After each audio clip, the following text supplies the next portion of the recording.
അസ്സലാമു വറഹ്മത്തുള്ളാഹി വബറകാതുഹു. ബിസ്മില്ലാഹിർ റഹ്മാനിർ റഹീം. അൽഹംദുലില്ലാഹി റബ്ബിൽ ആലമീൻ വൽ ആഖിബത്തു ലിൽ മുത്തഖീൻ. അല്ലാഹുമ്മ സല്ലി വസല്ലിം അലാ മുഹമ്മദിൻ വഅലാ ആലിഹി വഅസ്ഹാബിൽ ഫായിസീന ബിറിളല്ലാഹ്. أعوذ بالله من الشيطان الرجيم. أسلم قال أسلمت لرب العالمين. ബഹുമാന്യരായ സഹോദരന്മാരെ, പരിശുദ്ധ റമളാനിൻ്റെ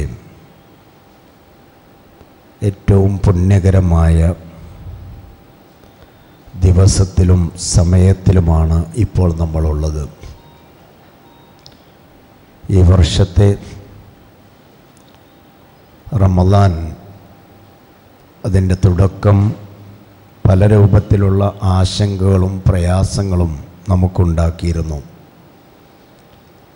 കഠിനമായ ചൂടും മറ്റ് പ്രയാസങ്ങളുമൊക്കെ പല രൂപത്തിലും നമ്മെ പ്രയാസപ്പെടുത്തിയപ്പോൾ,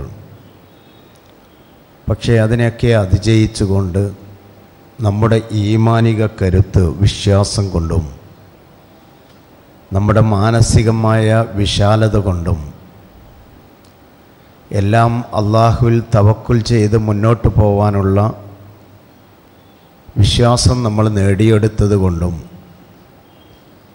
എല്ലാറ്റിനെയും തരണം ചെയ്ത് മുന്നോട്ട് പോകാൻ നമുക്ക് കഴിഞ്ഞു. റമളാൻ അവസാനിക്കുകയാണ്. ജീവിതത്തിൽ ഒരുപാട് നന്മകളിലേക്ക് കയറി ചെല്ലുവാനും നമ്മൾ പ്രതീക്ഷിക്കാത്ത പല മേഖലകളിലും നമുക്ക് ഉന്നതരാകുവാനും സാധിച്ചു എന്നത് ഈ റമളാൻ നമുക്ക് നൽകിയ ഏറ്റവും വലിയൊരു അനുഗ്രഹമാണ്. കഴിഞ്ഞ 26 ദിവസങ്ങൾ നമ്മളിൽ നിന്ന് പിന്നിടുമ്പോൾ ഈ കഴിഞ്ഞ ദിനങ്ങളിലേക്ക് തിരിഞ്ഞു നോക്കുമ്പോൾ നമുക്ക് ബോധ്യപ്പെടുന്നത്, നമ്മൾ പഴയ ഒരു മനുഷ്യനല്ല, പുതിയൊരു മനുഷ്യനാണ്. നമ്മുടെ സ്വഭാവത്തിൽ മാറ്റമുണ്ടായിട്ടുണ്ട്, നമ്മുടെ ജീവിത ശൈലിയിൽ തന്നെ മാറ്റമുണ്ടായിട്ടുണ്ട്. നമ്മൾ വ്യക്തിപരമായി കുറേ സംസ്കരിക്കപ്പെട്ടവരായി മാറിയിട്ടുണ്ട്. ഇതൊക്കെ റമളാൻ നമുക്ക് നൽകിയ ആത്മീയമായ വിശുദ്ധിയാണ്.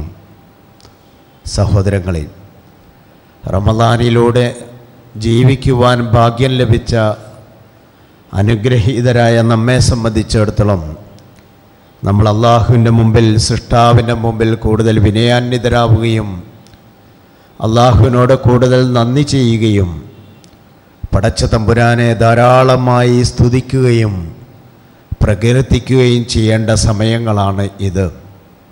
നമ്മളെപ്പോലുള്ള സഹോദരങ്ങൾ യുദ്ധഭൂമികളിലും തെരുവോരങ്ങളിലുമായി പ്രയാസപ്പെടുകയാണ്.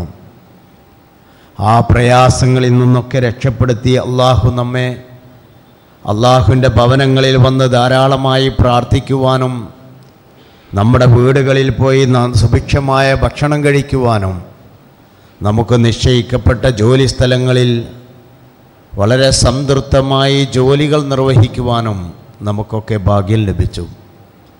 കൂടുതൽ ഞാൻ വിശദീകരിക്കുന്നില്ല. നേരത്തെ പറഞ്ഞ കലക്ഷൻ്റെ വിഷയം ഒന്നും കൂടി ശ്രദ്ധയിൽപ്പെടുത്തുകയാണ്.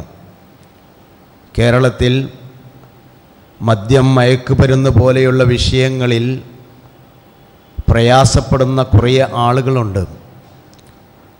അതിനെ വീണ്ടെടുക്കുവാൻ കഴിയുന്ന കേന്ദ്രങ്ങൾ വളരെ കുറവാണ്. പ്രത്യേകിച്ച് മുസ്ലിം ഉമ്മത്തിനെ സംബന്ധിച്ചിടത്തോളം നമ്മുടെ ഒരു ചെറുപ്പക്കാരനോ നമ്മുടെ ഒരു യുവതിയോ യുവാവോ ഇതിൽ പെടുമ്പോൾ അവർക്ക് മതപരമായ രൂപത്തിൽ കൗൺസിലിംഗ് നൽകി അവരെ പൂർണ്ണമായി മോചിപ്പിച്ചെടുക്കാൻ കഴിയാത്തൊരവസ്ഥ.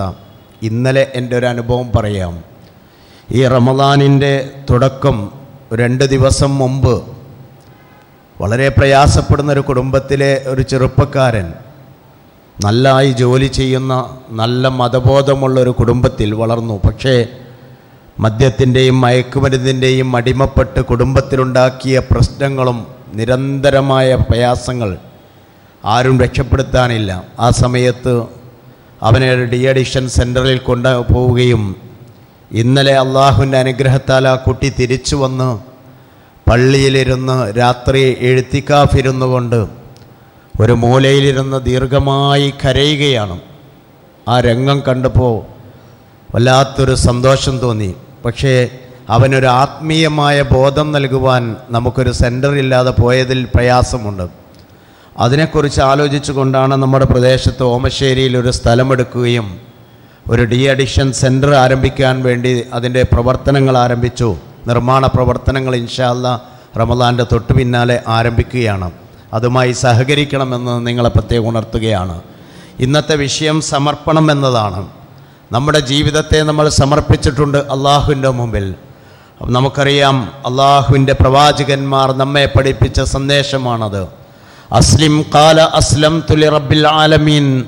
ഇബ്രാഹിം അലൈഹിസ്സലാത്തു വസ്സലാമിൻ്റെ വാക്കാണത്. നീ നിന്നെ സമർപ്പിക്കണം, അള്ളാഹുവിൻ്റെ മുമ്പിൽ സമർപ്പിക്കണമെന്ന് പറഞ്ഞപ്പോൾ ഒരു ആശങ്കയുമില്ലാതെ യാതൊരു സംശയവുമില്ലാതെ അപ്പുറവും ഇപ്പുറവും ചിന്തിക്കാതെ നേരെ പറയുകയാണ്, അസ്ലംതു ലിറബ്ബിൽ ആലമീൻ. ഞാനിതാ എന്നെ സമർപ്പിച്ചിരിക്കുന്നു എൻ്റെ സൃഷ്ടാവായ അള്ളാഹുവിൻ്റെ മുമ്പിൽ. ഞാൻ എൻ്റെ ജീവിതത്തെയും എൻ്റെ കുടുംബത്തെയും എൻ്റെ സമ്പത്തിനെയും എൻ്റെ തറവാടിനെയും എൻ്റെ നാടിനെയും എനിക്ക് ലഭ്യമായിട്ടുള്ള മുഴുവൻ സൗകര്യങ്ങളെയും ഞാനിതാ എൻ്റെ റബ്ബിൻ്റെ മുമ്പിൽ പൂർണ്ണമായി സമർപ്പിച്ചിരിക്കുന്നു എന്ന് പ്രഖ്യാപിച്ച ഇബ്രാഹിം അലൈഹിസ്സലാത്തു വസ്സലാമിൻ്റെ അനുയായികളാണ് നമ്മൾ. സഹോദരങ്ങളെ, നമ്മുടെ ജീവിതവും നമ്മൾ സമർപ്പിക്കേണ്ടതുണ്ട്, നമ്മെയും നമ്മൾ സമർപ്പിക്കേണ്ടതുണ്ട്. നമുക്ക് സമർപ്പിക്കാൻ കഴിയുമെന്നതിൻ്റെ ഏറ്റവും വലിയ തെളിവാണ് ഈ ഒരു മാസക്കാലം ജീവിതത്തിൻ്റെ എല്ലാ തിന്മകളിൽ നിന്നും മാറിയിട്ട്, അനാവശ്യമായ ദുശ്ചിന്തകളിൽ നിന്ന് മാറിയിട്ട്, നമ്മുടെ ജീവിതത്തിൽ നമ്മൾ ശീലിച്ച ശീലങ്ങളിൽ നിന്ന് മാറിയിട്ട്, ആവശ്യമില്ലാത്ത എല്ലാ ദുശ്ചിന്തകളിൽ നിന്നും മാറി യഥാർത്ഥ അള്ളാഹുവിലേക്ക് നമ്മുടെ മനസ്സിനെ ബന്ധിപ്പിക്കുവാൻ കഴിഞ്ഞ ഏതാനും ദിവസങ്ങൾ കൊണ്ട് നമുക്ക് സാധിച്ചിട്ടുണ്ട്. ഒരു തീരുമാനം നമ്മുടെ മനസ്സെടുക്കുകയാണെങ്കിൽ ആ തീരുമാനം നടപ്പിലാക്കാൻ നമ്മുടെ മനസ്സും നമ്മുടെ ശരീരവും റെഡിയാണ് എന്നതിൻ്റെ ഏറ്റവും വലിയ ഉദാഹരണമാണ് ഈ പരിശുദ്ധ റമദാനിലെ ദിനങ്ങൾ എന്ന് പറയുന്നത്. നമ്മളൊന്ന് ആലോചിച്ച് നോക്കൂ, ഏതൊക്കെ മേഖലയിലേക്ക് നമ്മുടേതായ ശ്രദ്ധകൾ പോയിട്ടുണ്ട്.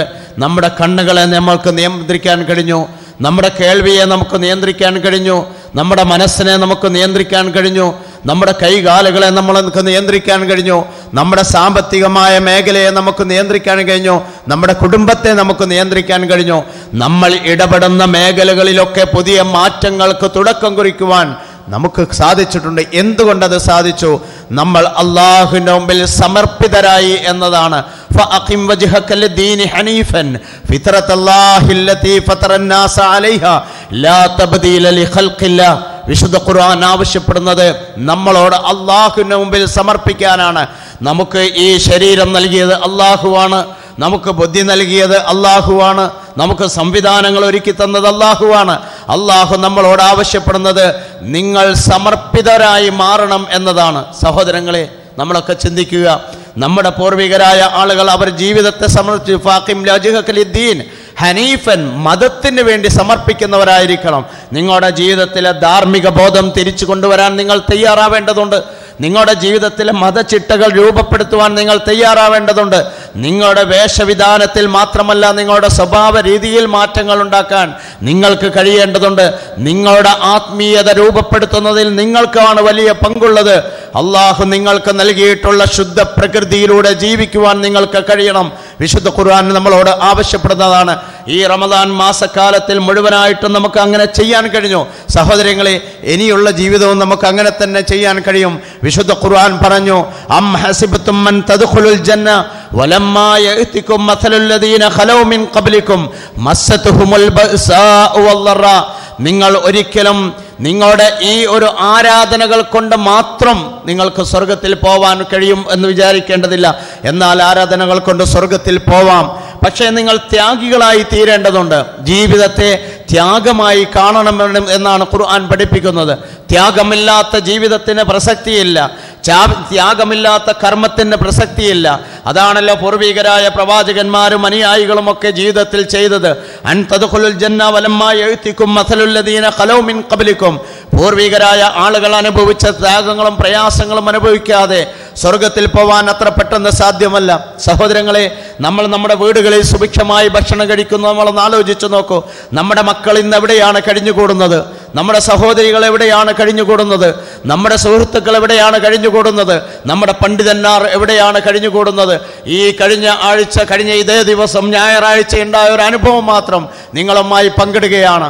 നമ്മുടെ നാട്ടിൽ നിന്ന് ഫലസ്തീനിലെ ഗസയിലെ സഹോദരന്മാർക്ക് വേണ്ടി നമ്മൾ കളക്ട് ചെയ്ത ഏകദേശം 4 മില്യൺ ഇന്ത്യൻ മണി, ഏകദേശം 40 ലക്ഷത്തിലധികം രൂപയുമായി രൂപയുമായി ഫലസ്തീൻ എംബസി സന്ദർശിക്കാൻ ഒരു അവസരമുണ്ടായി.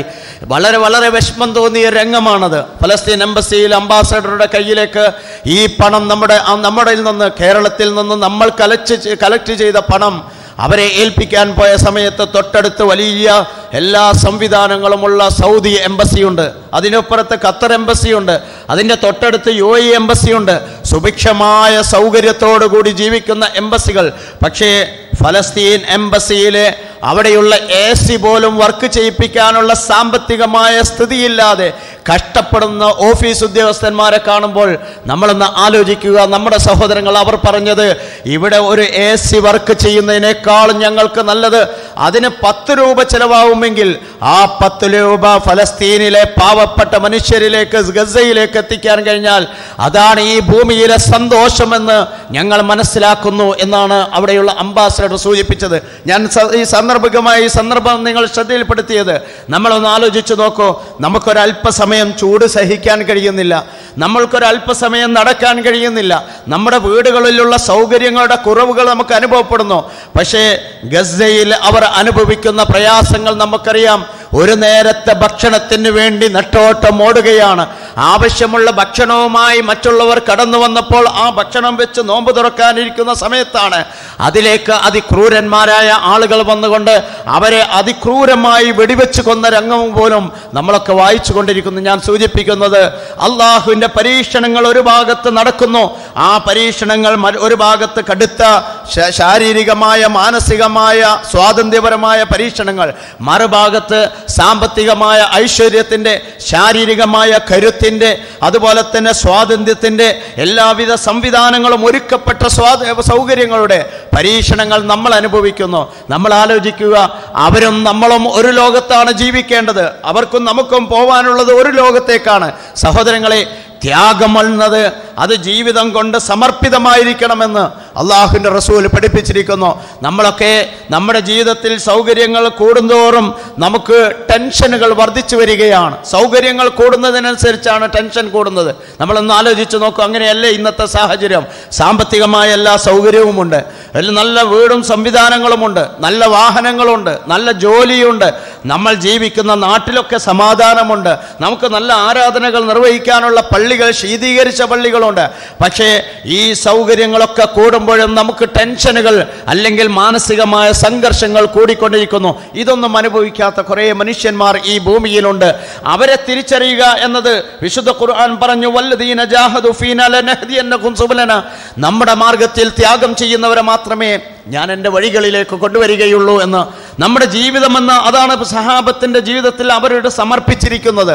വല്ലദീന ജാഹദു ഫീന, നമ്മുടെ മാർഗത്തിൽ ത്യാഗം ചെയ്യാൻ ആരാണോ തയ്യാറുള്ളത്, ലനഹ്ദിയന്നഹും സുബലനാ, അവരെയാണ് ഞാൻ നേർമാർഗത്തിലേക്ക് കൊണ്ടു നടക്കുന്നത്. അവരുടെ പ്രയാസങ്ങളെ തിരിച്ചറിയാൻ എനിക്ക് കഴിയുമെന്ന് അള്ളാഹു വിശുദ്ധ ഖുർആനിലൂടെ നമ്മെ പഠിപ്പിക്കുന്നു. സഹോദരന്മാരെ, നമ്മളൊക്കെ ജീവിതത്തിലേക്ക് തിരിഞ്ഞു നോക്കേണ്ട സന്ദർഭമാണിത്. നമ്മളൊന്ന് തിരിഞ്ഞു നോക്കുക. ഈ ജിഹാദ് ആത്മീയമായ നമ്മൾ ചെയ്യേണ്ട ജിഹാദുകളാണ് ആരാധനകളിലൂടെ ചെയ്യുന്നത്. വിശുദ്ധ ഖുർആൻ പറഞ്ഞല്ലോ, യാ അയ്യുഹല്ലദീന ആമനു, സത്യവിശ്വാസികളെ, ഇൻഫിറൂ ഖിഫാഫൻ വസിഖാല, നിങ്ങൾ അല്ലാഹുവിന്റെ മാർഗത്തിൽ ഇറങ്ങിത്തിരിക്കേണ്ടടുത്ത് ഇറങ്ങിത്തിരിക്കാൻ തയ്യാറാവുക. ത്യാഗികളായി ആവേണ്ടിടത്ത് ത്യാഗികളായി ആവാൻ തയ്യാറാവുക. ഇൻഫിറൂ ഖിഫാഫൻ വസിഖാല, പ്രായമുള്ളവരും പ്രായം കുറഞ്ഞവരും, യുവാക്കളെന്നോ യുവതികളെന്നോ വ്യത്യാസമില്ല, പ്രായമായവരെന്നോ കുറഞ്ഞവരെന്നോ വ്യത്യാസമില്ല. എല്ലാവരും അള്ളാഹുവിൻ്റെ മാർഗത്തിലൂടെ ഇറങ്ങിത്തിരിച്ചുകൊണ്ട് അവൻ്റെ സംതൃപ്തി കൈവരിക്കുന്നവരായി നിങ്ങൾ മാറണമെന്ന് വിശുദ്ധ ഖുർആൻ സൂചിപ്പിക്കുന്നുണ്ട്. സഹോദരങ്ങളെ, നമ്മളിലേക്ക് തിരിഞ്ഞു നോക്കുമ്പോൾ ഇങ്ങനെയുള്ളൊരു ത്യാഗം നമുക്ക് കാണാൻ സാധിക്കുമോ? ഈ വിശുദ്ധ വചനങ്ങൾ, അള്ളാഹുവിൻ്റെ വിശുദ്ധ ഖുർആനിൽ നിന്ന് ഇത്തരം വചനങ്ങൾ പാരായണം ചെയ്ത സഹാബത്ത് അവരുടെ വീടുകളിൽ വിശ്രമിക്കുകയല്ല, പിതാവും മകനും തമ്മിൽ മത്സരിക്കുകയാണ്. ആ മത്സരം ചെറിയ വിഷയങ്ങളിലല്ല, ഭൗതികമായ സാമ്പത്തികമായ സൗകര്യങ്ങൾക്ക് വേണ്ടിയല്ല, കച്ചവട ലാഭങ്ങൾക്ക് വേണ്ടിയല്ല, ഈ ഭൂമിയിലെ സൗകര്യങ്ങൾ വർദ്ധിപ്പിക്കാനല്ല, മറിച്ച് അവരുടെ മത്സരങ്ങൾ ഒന്നിൻ്റെ കാര്യത്തിലാണ്. അദ്ദേഹം പറയും, മകൻ പിതാവിനോട് പറയുന്നത്, പിതാവ് മകനോട് പറഞ്ഞൊരു വാചകമുണ്ട്, മകനെ, നിനക്ക് ഇനിയും അവസരങ്ങളുണ്ട്. ഈ അവസരം ഉപ്പാക്ക് നൽകിക്കൊണ്ട്, ഈ അവസരം ഉപ്പാക്ക് നൽകിയിട്ട് നീ അടുത്ത അവസരം ഉപയോഗിക്കുക. ഉപ്പ പ്രായമായിട്ടുണ്ടല്ലോ. മകന്റെ മറുപടി, ഉപ്പ, ഇത് സ്വർഗത്തിന്റെ കാര്യമാണ്. സ്വർഗത്തിന്റെ കാര്യത്തിൽ ഈ മത്സര രംഗത്ത് ഉപ്പയും മകനും വ്യത്യാസമില്ല. അതുകൊണ്ട് എൻ്റെ അവസരം ഞാനിതാ ഉപയോഗപ്പെടുത്തുന്നു. മിനൽ മുഅ്മിനീന റിജാലുൻ സദഖൂ മാ അഹദുല്ലാഹ്. വിശുദ്ധ ഖുർആനിലെ വചനമാണത്. വിശ്വാസികളിൽ ഒരു സംഘം ആളുകളുണ്ട്, അവർ അള്ളാഹുവിനോട് ചെയ്തിരിക്കുന്ന കരാറുകൾ പൂർത്തീകരിച്ചവരാണ്. സഹോദരങ്ങളെ, ആ കരാർ എന്താണ്? ഞാൻ എൻ്റെ റബ്ബിൻ്റെ മുമ്പിൽ സമർപ്പിതനാണ്. എല്ലാം ഞാൻ പടച്ചവൻ്റെ അടുക്കൽ സമർപ്പിച്ചിരിക്കുന്നു. ഞാൻ എന്ന ഈ വ്യക്തി ഈ ഭൂമിയിലുണ്ടായത് ഇത് പടച്ച തമ്പുരാന്റെ കാരുണ്യത്തിലൂടെ വന്നതാണ്. എനിക്കുള്ള സൗകര്യങ്ങൾ ഇത് അള്ളാഹുവിൻ്റെ കാരുണ്യമാണ്. നമ്മൾക്ക് സ്വന്തമായി ഉള്ളത് എന്ന് പറയാൻ പറ്റുന്നത് എന്താണ് ഈ ഭൂമിയിലുള്ളത്? നമ്മളൊക്കെ ഒന്ന് ചിന്തിച്ചു നോക്കൂ. എൻ്റേത് എന്ന് പറയാൻ നമുക്ക് വല്ലതുമുണ്ടോ? ഈ ശരീരം എൻ്റേത് എന്ന് പറയാനുള്ള അവകാശം നമുക്കില്ല. കാരണം ഇതിൻ്റെ അവകാശികൾ നാളെ പുഴുക്കളാണ്, ഇതിൻ്റെ അവകാശികൾ ഏതെങ്കിലും വന്യമൃഗങ്ങളാണ്, ഇതിൻ്റെ അവകാശികൾ ഇവിടെയുള്ള മണ്ണാണ്, ഇതിൻ്റെ അവകാശികൾ ഏതെങ്കിലും പറവകളാണ്. നമ്മൾ ആലോചിച്ച് നോക്കൂ.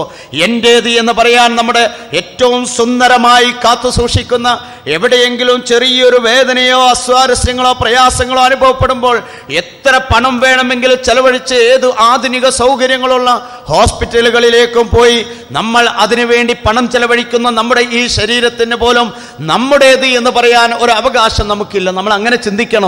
നമ്മുടേത് എന്ന് പറയാൻ ഈ ശരീരത്തിന് വല്ല അവകാശവുമുണ്ടോ? എനിക്ക് എൻ്റേതല്ല, ഇത് നാളെ ഏതെങ്കിലും പുഴുവിനുള്ളതാണ്, അല്ലെങ്കിൽ എവിടെയെങ്കിലും മറമാടപ്പെടുന്ന ഒരു ശരീരം, ഈ ശരീരം എൻ്റേതല്ല, അള്ളാഹു നൽകിയിട്ടുള്ള ഒരു ഔദാര്യമാണ്. ഇങ്ങനെ നമ്മൾ ചിന്തിക്കുമ്പോൾ പടച്ചതമ്പുരാൻ നൽകിയതാണ് നമ്മുടെ കയ്യിലുള്ളത്. നമ്മുടെ സമ്പത്ത് എന്ന് നമ്മൾ പറയാറുണ്ട്. ആരെ സമ്പത്താണ് ഇന്ന് നമ്മുടെ സമ്പത്ത് എന്ന് നമ്മൾ പറയുന്നത്? നാളെ ഇതിൻ്റെ അനന്തരാവകാശിയായി വരുന്നത് മക്കളായിരിക്കാം, അതല്ലെങ്കിൽ കുടുംബക്കാരായിരിക്കും, അതല്ലെങ്കിൽ നമ്മുടെ കടബാധ്യതയുള്ള ആളുകൾ, മറ്റുള്ളവർ വന്നിട്ട് ഇതിൻ്റെ അവകാശികളായി മാറുന്നു. അല്ലെങ്കിൽ നമ്മൾ വിശ്വസിക്കാത്ത, നമ്മുടെ ആദർശം സ്വീകരിക്കാത്ത, നമ്മളെ അങ്ങേയറ്റം എതിർത്തുകൊണ്ടിരിക്കുന്ന ഏതെങ്കിലും വ്യക്തികളുടെ കയ്യിലായിരിക്കും നമ്മുടെ പണത്തിൻ്റെ എല്ലാവിധ അധികാരവും ചെന്നെത്തുന്നത്. നമ്മുടെ പണത്തിൻ്റെ അധികാരം നമ്മളിലല്ല. ഇതെല്ലാം പടച്ച തമ്പുരാൻ. നമ്മൾ നോക്കൂ, നമ്മുടെ മക്കൾ എന്ന് പറയുന്നത് വിശുദ്ധ ഖുർആൻ തന്നെ പറഞ്ഞല്ലോ, ഒരു ദിവസം നിങ്ങൾക്ക് വരാനിരിക്കുന്നു, യൗമ ലാ യൻഫഉ മാലും വലാ ബനൂൻ ഇല്ലാ മൻ അതല്ലാഹ ബിഖൽബിൻ സലീം. നാളെ പടച്ച തമ്പുരാന്റെ അടുക്കൽ നിങ്ങൾ വരുമ്പോൾ നിങ്ങളുടേത് എന്ന് പറഞ്ഞ് നിങ്ങൾ സമ്പാദിച്ച്, നിങ്ങൾ അധ്വാനിച്ച്, നിങ്ങൾ വിയർപ്പൊഴുക്കി, രാപ്പകലുകൾ നിങ്ങൾ കഷ്ടപ്പെട്ട് എല്ലാ സൗകര്യങ്ങളും ചെയ്തു കൊടുത്ത്, പഠിപ്പിച്ച്, വിദ്യാഭ്യാസം നൽകി, അറിവ് നൽകി, നല്ല ജോലി വാങ്ങിക്കൊടുത്തു, എല്ലാ സൗകര്യങ്ങളും ചെയ്തു കൊടുത്ത മക്കൾ പോലും നാളെ നിങ്ങൾക്ക് ഉപകാരപ്പെടുകയില്ല. യൗമ ലാ യൻഫഉ മാലും വലാ ബനൂൻ ഇല്ലാ മൻ അതല്ലാഹ ബിഖൽബിൻ സലീം. നിങ്ങളുടെ സമ്പത്തും അതുപോലെ തന്നെ നിങ്ങളുടെ സൗകര്യങ്ങളുമൊക്കെ നിങ്ങളുടെ മക്കളും നിങ്ങൾക്ക് ഉപകാരപ്പെടുകയില്ല. ഒരാൾ ഒഴികെ, ഇല്ലാമൻ അത്തല്ലാഹ ബിഖൽബിൻ സലീം, സമാധാനത്തിന്റെ മനസ്സുമായി അള്ളാഹുവിനെ സമീപിച്ച ആളുകൾ മാത്രം. സമർപ്പിതർ എന്നാണ് പറഞ്ഞത്. ജീവിതത്തെ, സമ്പത്തിനെ, മക്കളെ അള്ളാഹുവിന് വേണ്ടി സമർപ്പിച്ചവർ. നമ്മളൊക്കെ വളരെ സംതൃപ്തരാണ്. ഒരു കാര്യത്തിൽ നമ്മൾ അള്ളാഹുവിൻ്റെ ഭവനങ്ങളിലുണ്ട്, ആരാധനകൾ കൃത്യമായി നിർവഹിക്കുന്നു, ഈ നാട്ടിൻ്റെ പൊതുപ്രവർത്തനങ്ങളിൽ നമ്മൾ പങ്കാളികളാണ്, ദീനീ കാര്യങ്ങളിൽ ഒരുപടി നമ്മൾ മുമ്പിലാണ്, അതുപോലെ തന്നെ സേവന പ്രവർത്തനങ്ങളിൽ നമ്മൾ ഫുൾ ടൈം ചെലവഴിച്ചു കൊണ്ടിരിക്കുന്നു. ഏത് സമയത്തും നമ്മുടെ ചുണ്ടുകളിലും നാവുകളിലുമുള്ളത് ദിക്റുകളാണ്, മതപരമായ വിഷയങ്ങളിൽ ഒരു വിട്ടുവീഴ്ചയും ഇല്ലാതെ നമ്മൾ പെരുമാറുന്നു, ജീവിക്കുന്നു. അതുപോലെ തന്നെ ബന്ധങ്ങൾ കാത്തു സൂക്ഷിക്കുന്നതിൽ യാതൊരു വിട്ടുവീഴ്ചയും നമ്മൾ ചെയ്യാറില്ല. കുടുംബ സന്ദർശനങ്ങളുണ്ട്, രോഗസന്ദർശനങ്ങളുണ്ട്, മരണവീടുകൾ സന്ദർശിക്കുന്നുണ്ട്. എല്ലാ ഇടങ്ങളിലും നമ്മുടെ പങ്കാളിത്തമുണ്ട്. നമ്മളില്ലാത്തൊരു സ്ഥലമില്ല. ഞാൻ എന്ന് പറയുന്ന മനുഷ്യൻ്റെ എൻ്റെ സാന്നിധ്യമില്ലാത്തൊരു വീടുണ്ടാവരുത്. ഒരു വിവാഹ സൽക്കാരത്തിലാണ് എങ്കിൽ എൻ്റെ സാന്നിധ്യം അവിടെ നിറഞ്ഞുണ്ടാവേണ്ടതുണ്ട്. ഒരു മതപരമായ പരിപാടിയാണെങ്കിൽ അവിടെ എൻ്റെ സാന്നിധ്യം നിർബന്ധമാണ്. ഒരു രോഗി എവിടെയെങ്കിലും അവശത അനുഭവിക്കുന്നുണ്ടെങ്കിൽ എൻ്റെ സാന്നിധ്യം കൊണ്ട് അവന് സമാധാനമുണ്ടാവണം. ഒരു മരണ വീടുണ്ട് എങ്കിൽ ആ മരണവുമായി ബന്ധപ്പെട്ട് അതിൻ്റെ ശേഷക്രിയകളിൽ ആ മയ്യത്ത് മറമാടുന്നത് വരെ, മറമാടിയതിനു ശേഷം അവിടെ നിന്ന് തിരിച്ചു പോന്ന് അവരുടെ വീടുകളിൽ എത്തുന്നത് വരെ എൻ്റെ സാന്നിധ്യം നമ്മൾ ഉറപ്പിച്ചതാണ്. അൽഹംദുലില്ലാ, അല്ലാഹുവിനെ സ്തുതിക്കുക. നമുക്കിങ്ങനെ ജീവിക്കാൻ സാധിച്ചു. പക്ഷേ തിരിഞ്ഞു നോക്കുമ്പോൾ നമ്മുടെ മക്കൾ ഇങ്ങനെയാണോ എന്ന് നമ്മൾ ചിന്തിക്കുക. എൻ്റെ മകൻ ഈ ഉത്തരവാദിത്തം ഏറ്റെടുക്കുന്നവനാണോ? എൻ്റെ മകൻ ഈ സാമൂഹിക ബന്ധമുള്ളവനാണോ? എൻ്റെ മകൻ ഈ മതബോധമുള്ളവനാണോ? എൻ്റെ മകൻ ഈ സാമൂഹിക ക്ഷേമ പ്രവർത്തനങ്ങളിൽ പങ്കാളിയാണോ? എൻ്റെ മകൻ കുടുംബ ബന്ധങ്ങൾ പുലർത്തുന്നവനാണോ? എൻ്റെ മകൻ സമൂഹത്തിന് ഏറ്റവും നല്ല ഗുണങ്ങൾ ചെയ്യുന്ന മകനായിട്ട് മകളായി മാറിയിട്ടുണ്ടോ? നമ്മളാണ് ചിന്തിക്കേണ്ടത്. സഹോദരങ്ങളെ, നമ്മുടെ ജീവിതത്തെ നമ്മൾ സമർപ്പിച്ചു. അള്ളാഹുവിന്റെ റസൂൽ വിശുദ്ധ ഖുർആനിലൂടെ പഠിപ്പിച്ചൊരു വചനമാണ്, ഖൂ അൻഫുസകും വ അഹ്ലീകും നാറ. നിങ്ങളെ മാത്രം സ്വർഗത്തിലേക്ക് കൊണ്ടുപോവാൻ നിങ്ങൾ ത്യാഗം ചെയ്താൽ പോരാ, നിങ്ങളെ മാത്രം സമർപ്പിച്ചാൽ പോരാ. മറിച്ച് നിങ്ങളുടെ കൂടെ വരേണ്ടത് നിങ്ങളുടെ കൂടപ്പിറപ്പായ നിങ്ങളുടെ ഭാര്യയാണ്, നിങ്ങളുടെ മക്കളാണ്, നിങ്ങളുടെ മാതാപിതാക്കളാണ്, നിങ്ങളുടെ സഹോദരങ്ങളാണ്, നിങ്ങളുടെ അയൽവാസികളാണ്, നിങ്ങളുടെ സഹപ്രവർത്തകരാണ്, നിങ്ങളുടെ കൂടെ ഒന്നിച്ച് ജീവിക്കുന്നവരാണ്, നിങ്ങളുടെ കൂടെ യാത്ര ചെയ്യുന്നവരാണ്. എല്ലാവരും നിങ്ങളുടെ കൂടെ സ്വർഗത്തിൽ പോവേണ്ടതുണ്ട്. അതാണ് നിങ്ങളുടെ ബാധ്യത എന്ന് ഖുർആൻ പറഞ്ഞു. കുൻതും ഖൈറ ഉമ്മത്തിൻ ഉഖ്രിജത് ലിന്നാസ്. നിങ്ങൾ ആർക്ക് വേണ്ടി സമർപ്പിക്കേണ്ടവരാണ് എന്ന് ഖുർആൻ പഠിപ്പിക്കുകയാണ്. കുൻതും ഖൈറ ഉമ്മ. ഞാൻ നേരത്തെ പറഞ്ഞ എല്ലാ വിശേഷ ഗുണങ്ങളുമുള്ള നമ്മളെക്കുറിച്ച് ഖുർആൻ പറഞ്ഞൊരു പ്രയോഗമാണ്. നിങ്ങളാണ് ഈ സമൂഹത്തിലെ ഏറ്റവും നല്ല മനുഷ്യർ. കുൻതും ഖൈറ ഉമ്മത്തിൻ, ഏറ്റവും ഉത്തമരായ വിഭാഗം നിങ്ങളാണ്. എന്നിട്ട് ഖുർആൻ പറഞ്ഞു, ഉഖ്രിജത് ലിന്നാസ്. നിങ്ങൾ ഒരിക്കലും നിങ്ങളുടെ ഇന്റേണൽ, നിങ്ങൾ വ്യക്തിപരമായ കാര്യങ്ങളിലേക്ക് പരിമിതപ്പെടേണ്ടവരല്ല. ഞാനും എൻ്റെ മക്കളും, ഞാനും എൻ്റെ സമ്പത്തും, ഞാനും എൻ്റെ ബിസിനസ്സും, ഞാനും എൻ്റെ വീടും, ഞാനും എൻ്റെ പ്രസ്ഥാനവും എന്നതിൽ നിന്ന് മാറിയിട്ട് ഉഖ്രിജത് ലിന്നാസ്, ജനങ്ങൾക്ക് വേണ്ടി ഉയർത്തെഴുന്നേൽപ്പിക്കപ്പെട്ടവരാണ് നിങ്ങൾ. ഈ സമൂഹത്തിലുള്ള ഓരോ മനുഷ്യന്റെയും ബാധ്യതകൾ ഏൽപ്പിക്കപ്പെട്ടവരാണ് വിശ്വാസികളായ ആളുകൾ. നമ്മളോടാണ് അള്ളാഹു ചോദിക്കുന്നത്. ഈ സമൂഹത്തിന്റെ മൊത്തം ബാധ്യത നമുക്കുണ്ട്. അള്ളാഹുവിന്റെ റസൂല് പല സമയത്ത് വിശുദ്ധ വചനങ്ങൾ മറ്റുള്ളവരിൽ നിന്ന് കേൾക്കാൻ വേണ്ടി ആഗ്രഹിച്ച് ഇബ്നു അബ്ബാസിനെ പോലെയുള്ള പ്രഗത്ഭരായ സഹാബികളോട്, അതുപോലെ തന്നെ അനസ് റളിയല്ലാഹു അൻഹുവിനെ പോലെയുള്ള സഹാബികളോട് നബി പറഞ്ഞു, നിങ്ങൾ വിശുദ്ധ ഖുർആന്റെ പാരായണങ്ങൾ എനിക്ക് ഖുർആൻ ഒന്ന് പാരായണം ചെയ്തു തരൂ. എൻ്റേതല്ലാത്ത ശബ്ദങ്ങളിൽ നിന്ന് ഞാനിതൊന്ന് കേൾക്കണമെന്ന് ആഗ്രഹിക്കുന്നു. ആ പറഞ്ഞ സമയത്ത് നബിയുടെ മുമ്പിലൂടെ ചില ആയത്തുകൾ പാരായണം ചെയ്യുമ്പോൾ, നാളെ അള്ളാഹുവിന്റെ അടുക്കൽ നീ സാക്ഷിയായി ഈ ജനതയെ കൊണ്ടുവരും, ആ ജനതക്ക് നീ സാക്ഷിയായിരിക്കണമെന്ന് വിശുദ്ധ ഖുർആനിന്റെ വചനം വന്നപ്പോൾ അള്ളാഹുവിന്റെ റസൂൽ പൊട്ടിക്കരഞ്ഞു. ഉടനെ പറഞ്ഞു, ആയത്ത് നിർത്തുക, പാരായണം അവസാനിപ്പിക്കുക. നബി ആലോചിച്ചത് എന്താണെന്നറിയാമോ? നാളെ വരാനിരിക്കുന്ന ഉമ്മത്തിനെ സംബന്ധിച്ചിടത്തോളം, എനിക്ക് ശേഷമുള്ള ഉമ്മത്തിനെ സംബന്ധിച്ചിടത്തോളം, അവർക്ക് ഈ ദൗത്യ പൂർത്തീകരണത്തിൽ എന്നിൽ വല്ല വീഴ്ചയും വന്നാൽ അതിൻ്റെ പേരിൽ നാളെ അള്ളാഹുവിൻ്റെ അടുക്കൽ ഞാൻ കൃത്യമായി മറുപടി പറയേണ്ടി വരുമല്ലോ എന്ന ആ ഒരു പ്രയാസകരമായ ചിന്തകളാണ് നബി സല്ലല്ലാഹു അലൈഹി വസല്ലമയുടെ മനസ്സിന് പ്രയാസം സൃഷ്ടിച്ചത്. സഹോദരങ്ങളെ, അങ്ങനെയാണെങ്കിൽ നമ്മൾ ചിന്തിക്കുക, നമ്മുടെ അയൽവാസികളിലേക്ക് ഇസ്ലാമിന്റെ സന്ദേശം എത്തിച്ചിട്ടുണ്ടോ? നമ്മുടെ കുടുംബങ്ങളിലേക്ക് ഇസ്ലാമിന്റെ സന്ദേശം എത്തിച്ചിട്ടുണ്ടോ? നമ്മുടെ ഈ ധാർമ്മിക ജീവിതം നമ്മുടെ കുടുംബത്തിലേക്ക് നമ്മൾ നൽകിയിട്ടുണ്ടോ? നമ്മൾ ജീവിച്ചിരിക്കുന്ന ജീവിത ശൈലികൾ നമ്മൾ മറ്റുള്ളവർക്ക് പകർന്നു കൊടുത്തിട്ടുണ്ടോ? ഇല്ല എന്നാണ് മറുപടി പറയുന്നതെങ്കിൽ നമ്മുടെ ഈമാനിനെ കുറിച്ച് നമ്മൾ ചിന്തിക്കേണ്ടതുണ്ട്.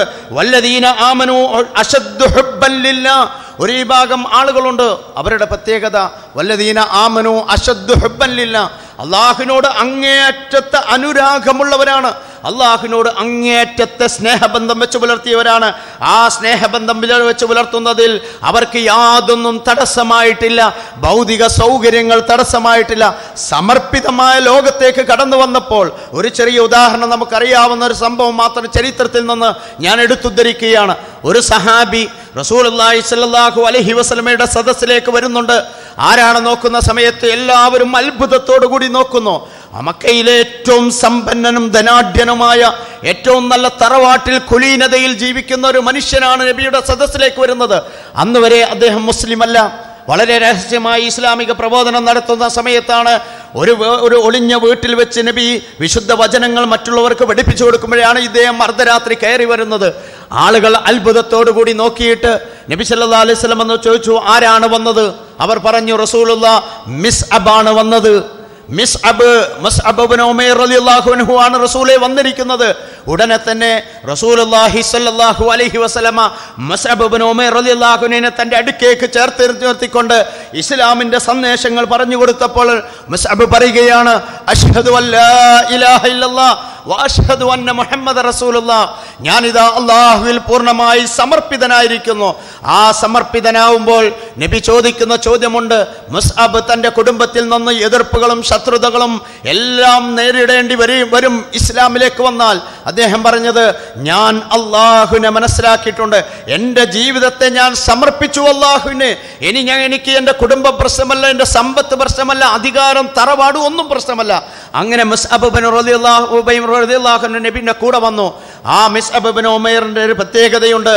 അദ്ദേഹത്തിന്റെ ജീവിതത്തിന്റെ വ്യത്യസ്തങ്ങളായ ചില കോണുകൾ ചരിത്രത്തിൽ രേഖപ്പെടുത്തുന്നുണ്ട്. അവസാനം മുസ്അബ് ഇബ്നു ഉമൈർ റളിയല്ലാഹു അൻഹു രക്തസാക്ഷിയാവുന്ന ഒരു രംഗം ചരിത്രത്തിലുണ്ട്. ഉഹുദ് യുദ്ധം നടക്കുന്ന സമയമാണ്. സഹാബികൾ ധാരാളം രക്തസാക്ഷികളായി, 70ഓളം സഹാബികൾ രക്തസാക്ഷികളായി. ഉഹുദ് രണാങ്കണത്തിലെ ആ യുദ്ധം നടന്ന ഭൂമിയിൽ, ആ പ്രദേശത്ത്, മൈതാനത്ത് നബി പല ആളുകളെയും അന്വേഷിച്ച് പലരെയും കാണാനില്ല. ആ സമയത്ത് അങ്ങപ്പുറത്തുണ്ട് ഒരു മനുഷ്യന്റെ തല മാത്രം വേർപെട്ട് കിടക്കുന്നു, ശരീരമില്ല, തല മാത്രം വേർപെട്ട് കിടക്കുന്നുണ്ട്. നബി ആ തല അവിടുന്ന് എടുത്തുകൊണ്ടുവരികയാണ്. എന്നിട്ട് ഇതിൻ്റെ ബാക്കി ഭാഗം അന്വേഷിച്ചു പോകുമ്പോൾ തൊട്ടപ്പുറത്ത് കുറേ ദൂരെയായി ഒരു മനുഷ്യൻ്റെ ശരീരത്തിൻ്റെ ഉടല് മാത്രമുണ്ട്. ഈ കാണുന്ന ഉടലും തലയും കൂട്ടിവെച്ചുകൊണ്ട് റസൂലുള്ളാഹി സ്വല്ലല്ലാഹു അലൈഹി വസല്ലമ അതിൻ്റെ ആ മയ്യത്തിൻ്റെ ആ രക്തസാക്ഷിയുടെ നെറ്റിയിൽ നിന്ന്, അതുപോലെ തന്നെ മുഖത്ത് നിന്ന്, കണ്ണുകളിൽ നിന്ന് രക്തം അങ്ങോട്ടും ഇങ്ങോട്ടും നീക്കിയതിന് ശേഷം നബി അവിടെ നിന്ന് പൊട്ടിക്കരയുകയാണ്. എന്നിട്ട് അല്ലാഹുവിൻ്റെ റസൂൽ പറഞ്ഞുകൊണ്ടിരിക്കുന്ന ഒരു വാചകമുണ്ട്. നബിയുടെ വാക്കുകളിൽ കാണാവുന്നത്, ഇന്നി റഅയ്തു മിസ്അബേ, നിന്നെ ഞാൻ കണ്ടിരിക്കുന്നത് അഴ്ത്തറു മക്ക, മക്കയിലെ ഏറ്റവും നല്ല സമ്പന്ന കുടുംബത്തിൽ ജീവിച്ച, ഏറ്റവും നല്ല സുഗന്ധദ്രവ്യം ഉപയോഗിക്കുന്ന, ഏറ്റവും നല്ല വസ്ത്രങ്ങൾ ഉപയോഗിക്കുന്ന, ഏറ്റവും നല്ല ഭക്ഷണം ഉപയോഗിക്കുന്ന മനുഷ്യനായിട്ടാണ് ഞാൻ നിന്നെ കണ്ടത്. ഇന്ന് ഞാൻ കാണുന്നത് ജടകുത്തിയ മുടിയും ആഴങ്ങളിലേക്ക് ഒഴുത്തിറങ്ങിയ കണ്ണുകളും മെലിഞ്ഞൊട്ടിയ ശരീരവും കണ്ടാൽ പോലും മറ്റുള്ളവർക്ക് പ്രയാസം തോന്നുന്ന ശരീരവുമായിട്ടാണല്ലോ മിസ്അബേ ഇന്ന് ഞാൻ നിന്നെ കാണുന്നത് എന്ന് പറഞ്ഞാണ് റസൂലുള്ളാഹി സ്വല്ലല്ലാഹു അലൈഹി വസല്ലമ മിസ്അബിന്റെ ശരീരത്തെ തന്നോട് കൂട്ടിച്ചേർത്തുകൊണ്ട് നബി കരയുന്നത്. സഹോദരങ്ങളെ, നമ്മൾ ആലോചിച്ച് നോക്കൂ, മിസ്അബ് എന്തിനാണ് തൻ്റെ ജീവിതത്തെ മാറ്റിവെച്ചത്? എന്നിട്ട് നബി പറഞ്ഞു സഹാബികളോട്, നിങ്ങൾ മിസ്അബ് ഇബ്നു ഉമൈർ റളിയല്ലാഹു അൻഹുവിന്റെ വീട്ടിലേക്ക് പോവുക, അദ്ദേഹം രക്തസാക്ഷിയായ വിവരം അദ്ദേഹത്തിന്റെ സഹധർമ്മിണിയെ അറിയിക്കണമെന്ന് പറയുന്നു. എന്നിട്ട് അവർ വല്ലതും ജീവിതത്തിൽ സമ്പാദിച്ച വല്ല വസ്ത്രത്തിൻ്റെയും അവശിഷ്ടങ്ങൾ അവശേഷിക്കുന്നതുണ്ടെങ്കിൽ അതുമായി നിങ്ങൾ വരിക. ഉടനെ തന്നെ അവർ പോകുന്നു. സഹാബികൾ പോയി മിസ്അബ് ഇബ്നു ഉമൈർ റളിയല്ലാഹു അൻഹുവിന്റെ ഇണയോട് പറയുന്നു, നിങ്ങളുടെ പ്രിയതമൻ അള്ളാഹുവിന്റെ സന്നിധിയിലേക്ക് യാത്രയായിരിക്കുന്നു, രക്തസാക്ഷിയായിരിക്കുന്നു. ആ സഹോദരിയുടെ മറുപടിയുണ്ട്, അൽഹംദുലില്ലാഹ് അൽഹംദുലില്ലാഹ് ശറഫനി അല്ലാഹ്, അല്ലാഹുവിന്റെ സ്തുതി, അല്ലാഹു എന്നെ അനുഗ്രഹിച്ചിരിക്കുന്നു. ഇന്നാ ലില്ലാഹി വ ഇന്നാ ഇലൈഹി റാജിഊൻ, പടച്ചതമ്പുരാനിൽ നിന്ന് വന്നവർ അല്ലാഹുവിലേക്ക് തിരിച്ചു പോകുന്നു, യാതൊരു പ്രയാസവുമില്ല. മുസ്അബ് സ്വർഗത്തിലേക്കാണല്ലോ പോകുന്നത് എന്ന സന്തോഷമുണ്ട്. എന്നിട്ട് തൻ്റെ വീട്ടിലേക്ക് ചെറിയൊരു ചെറ്റക്കുടിലേക്കാണ്, ആ കുടിലിൻ്റെ ഉള്ളിലേക്ക് കയറി ചെന്ന ആ സഹോദരി തൻ്റെ വീട്ടിൽ നിന്ന് ഒരു ചെറിയ ഒരു പുതപ്പിൻ്റെ കഷ്ണം, നമ്മളൊക്കെ പറയാറുള്ള ചവിട്ടി, നമ്മൾ ഉപയോഗിക്കുന്ന ചെറിയ കരിമ്പടത്തിൻ്റെ ഒരു കഷ്ണം എടുത്തുകൊണ്ട് വന്നുകൊണ്ട് പറഞ്ഞു, ഇതാണ് മിസ്അബിൻ്റെ ജീവിതത്തിലെ സമ്പാദ്യം എന്ന് പറയുന്നത്. അത് കൊണ്ടുവന്ന് റസൂലുള്ളാഹിന്റെ അടുക്കൽ കൊടുക്കുകയും അത് ചെയ്തതിന് ശേഷം സഹാബികളോട് നബി പറഞ്ഞു, ഉള്ളത് കൊണ്ട് നിങ്ങൾ വൈദാ ഗത്ത റഅസഹു ലഹറ റിജ്ലൈഹി വൈദാ ഗത്ത റഅസഹു റിജ്ലൈഹി ലഹറ റഅസഹു. തല മൂടിയാൽ കാല് പുറത്താവുന്നു, കാല് മൂടിയാൽ തല പുറത്താവുന്നു. റസൂലുള്ളാഹി അത്ര മാത്രമേ അതിൻ്റെ വലിപ്പമുള്ളൂ. ഞങ്ങൾ എന്ത് ചെയ്യണമെന്ന് ചോദിക്കുന്നു.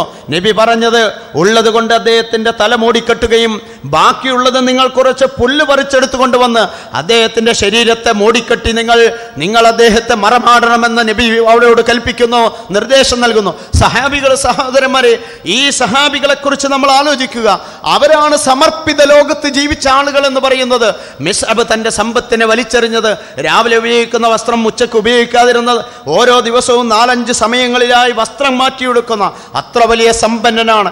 ഒരു വഴിയിലൂടെ മിസ്അബ് നടന്നു പോയിരുന്നുവെങ്കിൽ ആളുകൾക്കറിയാം ഇന്ന് ഈ പ്രദേശത്തുകൂടി നടന്നുപോയത് മിസ്അബ് ഇബ്നു ഉമൈറാണ്. അദ്ദേഹത്തിൻ്റെ സുഗന്ധദ്രവ്യം അത്രമാത്രം വിലപിടിപ്പുള്ളതാണ്. പക്ഷേ ആ വിലപിടിപ്പുള്ള സൗകര്യങ്ങളും ആ സമ്പത്തും ആ കുടുംബവും ആ തറവാടും എല്ലാം മാറ്റിവെക്കുകയാണ്.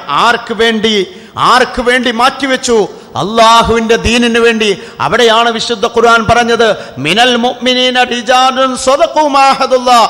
അവർ ഇസ്ലാമിലേക്ക് കടന്നു വരുമ്പോൾ ഞങ്ങൾ ഷഹാദത്തിന് തയ്യാറാണ് റസൂലേ എന്ന് പറഞ്ഞുകൊണ്ടാണ് നബിയുടെ സദസ്സിലേക്ക് അവർ വന്നത്. ഞങ്ങൾ ഷഹാദത്തിന് തയ്യാറാണ്. നമ്മൾ പറയുന്ന അഷ്ഹദു അല്ലാ ഇലാഹ ഇല്ലല്ലാഹ് എന്നത് ഞാൻ അള്ളാഹുവിന് സാക്ഷിയാണ്, അള്ളാഹു അല്ലാതെ ആരാധനക്കർഹൻ ഇലാഹായി, ദൈവമായി, സൃഷ്ടാവായി മറ്റൊരാളില്ല എന്ന് ഞാൻ സാക്ഷ്യം വഹിക്കുന്നു. പക്ഷേ അവർ പറഞ്ഞ സാക്ഷ്യം അതായിരുന്നില്ല. അള്ളാഹുവിൻ്റെ ദീനിന് വേണ്ടി ഞങ്ങളുടെ ജീവിതം സാക്ഷി എന്ന് പറഞ്ഞ് ജീവിതത്തെ ബലിയർപ്പിക്കാൻ തയ്യാറായവരായിരുന്നു അവർ. ഞാൻ ഒരു ഉദാഹരണം പറഞ്ഞത്, സഹോദരങ്ങളെ, ജീവിതം എന്ന് പറയുന്നത് സമർപ്പിതമാക്കി മാറ്റിയ സഹാബത്തിൻ്റെ ജീവിതമാണ് നമുക്കുമുള്ളത്. ഖബ്ബാബ് റളിയല്ലാഹു അൻഹു നബിയുടെ സദസ്സിലേക്ക് കടന്നു വരുന്നുണ്ട്. ഖബ്ബാബ് റളിയല്ലാഹു അൻഹു കടന്നു വരുന്ന സമയത്ത് അദ്ദേഹത്തിൻ്റെ 2 കൈകളിലും ചങ്ങലയാണ്, കാലുകളിൽ ചങ്ങലയാണ്, ശരീരത്തിൻ്റെ മുതുകിൽ മുഴുവനും ഇരുമ്പിൻ്റെ ദണ്ടുകൾ വെച്ച്, ചുട്ടുപഴുത്ത ഇരുമ്പിൻ്റെ ദണ്ടുകൾ വെച്ച് പഴുപ്പിച്ച് ആ ശരീരത്തിൽ നിന്ന് മാംസങ്ങൾ മുഴുവനും അഴുകിപ്പോയിട്ടുണ്ട്. ചരിത്രത്തിൽ വായിക്കാൻ കഴിയുന്നത്, ഒരല്പം വെള്ളമൊഴിച്ചാൽ ഒരു ചാലിലൂടെ വെള്ളമൊഴുകുന്നത് പോലെ അദ്ദേഹത്തിൻ്റെ ശരീരത്തിൽ നിന്ന് ഒഴുകിപ്പോവുമായിരുന്നു. അങ്ങനെയുള്ളൊരു ഘട്ടത്തിൽ അള്ളാഹുവിൻ്റെ റസൂലിൻ്റെ അടുക്കൽ വന്നുകൊണ്ട് ചോദിക്കുന്നു, മതാ നസ്റുല്ലാഹ്, അള്ളാഹുവിൻ്റെ പ്രവാചകരെ എപ്പോഴാണ് ഈ സഹായം? പടച്ചവന്റെ സഹായമുണ്ട് എന്ന് പറഞ്ഞല്ലോ. ഹത്താ സുൽസിലു, ആ സമയത്ത് ഇങ്ങനെ മാത്രം പീഡിപ്പിക്കപ്പെടുന്നു. ഞാനിതാ ശത്രുപക്ഷത്തു നിന്ന് രക്ഷപ്പെട്ടു വരികയാണ്. നബിയെ, അങ്ങ് ഞങ്ങൾക്ക് വേണ്ടി പ്രാർത്ഥിക്കുന്നില്ലേ എന്ന് ചോദിച്ചുകൊണ്ടാണ് അദ്ദേഹം പറഞ്ഞത്. നബിയുടെ കണ്ണുകൾ വിവർണമായി, നബിയുടെ മുഖം ചുവന്ന് തുടുത്തു. നബി ചോദിച്ചത്, പൂർവികർ അനുഭവിച്ചതുപോലെയുള്ള ത്യാഗങ്ങൾ അനുഭവിക്കാതെ നിങ്ങൾക്ക് എങ്ങനെ സ്വർഗത്തിൽ പോവാൻ കഴിയുമെന്നത്. സഹോദരങ്ങളെ, ഈ ചോദ്യം നമ്മളോടുമാണ് അള്ളാഹു ചോദിക്കുന്നത്. ഈ ചോദ്യം സഹാബത്ത് നമ്മളോടാണ് ചോദിച്ചത്. അവരുടെ ചരിത്രം നമുക്കാണ് പറഞ്ഞു തരുന്നത്. നമ്മൾ ആലോചിക്കുക, ഇതൊക്കെ ജീവിതത്തിൻ്റെ വലിയ ചില ഭാഗങ്ങളാണ്. പക്ഷേ നമ്മളെ സംബന്ധിച്ചിടത്തോളം ഇന്ന് ഞാൻ സൂചിപ്പിച്ച എല്ലാ സൗകര്യങ്ങളും ഒത്തിണങ്ങിയ ഒരു ലോകത്താണ് നമ്മൾ ജീവിക്കുന്നത്. പക്ഷേ ഇന്ന് അവരുടെ ഈമാൻ നമുക്കുണ്ടോ? അവരുടെ തവക്കുൽ നമുക്കുണ്ടോ? അവരുടെ സ്വഭാവം നമുക്കുണ്ടോ? അവരുടെ പെരുമാറ്റം നമുക്കുണ്ടോ? അവർ ചെലവഴിച്ചതുപോലെ ചെലവഴിക്കാനുള്ള മനസ്സ് നമുക്കുണ്ടോ? ആരാണ് ഇതിന് ബാക്കിയുള്ളത് എന്ന് ചോദിക്കുന്നു. നബി സല്ലല്ലാഹു അലൈഹി വസല്ലം പള്ളിയിൽ വന്ന സമയത്താണ് ഒരു സംഘം ആളുകൾ ഇങ്ങനെ പള്ളിയിൽ ഇരിക്കുന്നുണ്ട്. ആരും വസ്ത്രം വളരെ ചുരുങ്ങിയ ആളുകളിൽ മാത്രമേ നേരിയ വസ്ത്രങ്ങളാണ്, അത് മുഴുവനും കീറി പറഞ്ഞിട്ടുണ്ട്. നേരിയ ചില വസ്ത്രത്തിൻ്റെ കഷ്ണങ്ങൾ എടുത്തുകൊണ്ട് പള്ളിയിൽ ഒരു വിഭാഗം ആളുകൾ വന്നു. ആ സമയത്ത് നബി സല്ലല്ലാഹു അലൈഹി വസല്ലം എഴുന്നേറ്റുകൊണ്ട് ചോദിക്കുന്നു, നിങ്ങളുടെ വീടുകളിൽ വസ്ത്രമുണ്ടോ എന്ന്.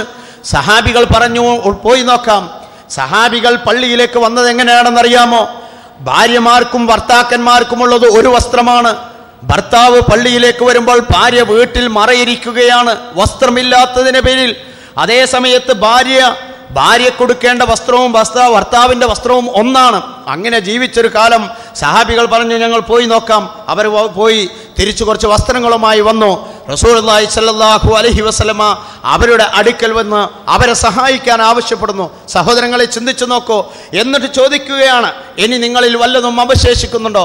അബൂബക്കർ സിദ്ദീഖ് റളിയല്ലാഹു അൻഹു എഴുന്നേറ്റ് നിന്നുകൊണ്ട് പറയുന്നു, അല്ലാഹു റസൂലുഹു, നബിയെ, എൻ്റെ വീട്ടിൽ അവശേഷിക്കുന്നുണ്ട്, എൻ്റെ വീട്ടിൽ ഇനിയുമുണ്ട്. ആരാണ് അബൂബക്കർ സിദ്ദീഖ് റളിയല്ലാഹു അൻഹു?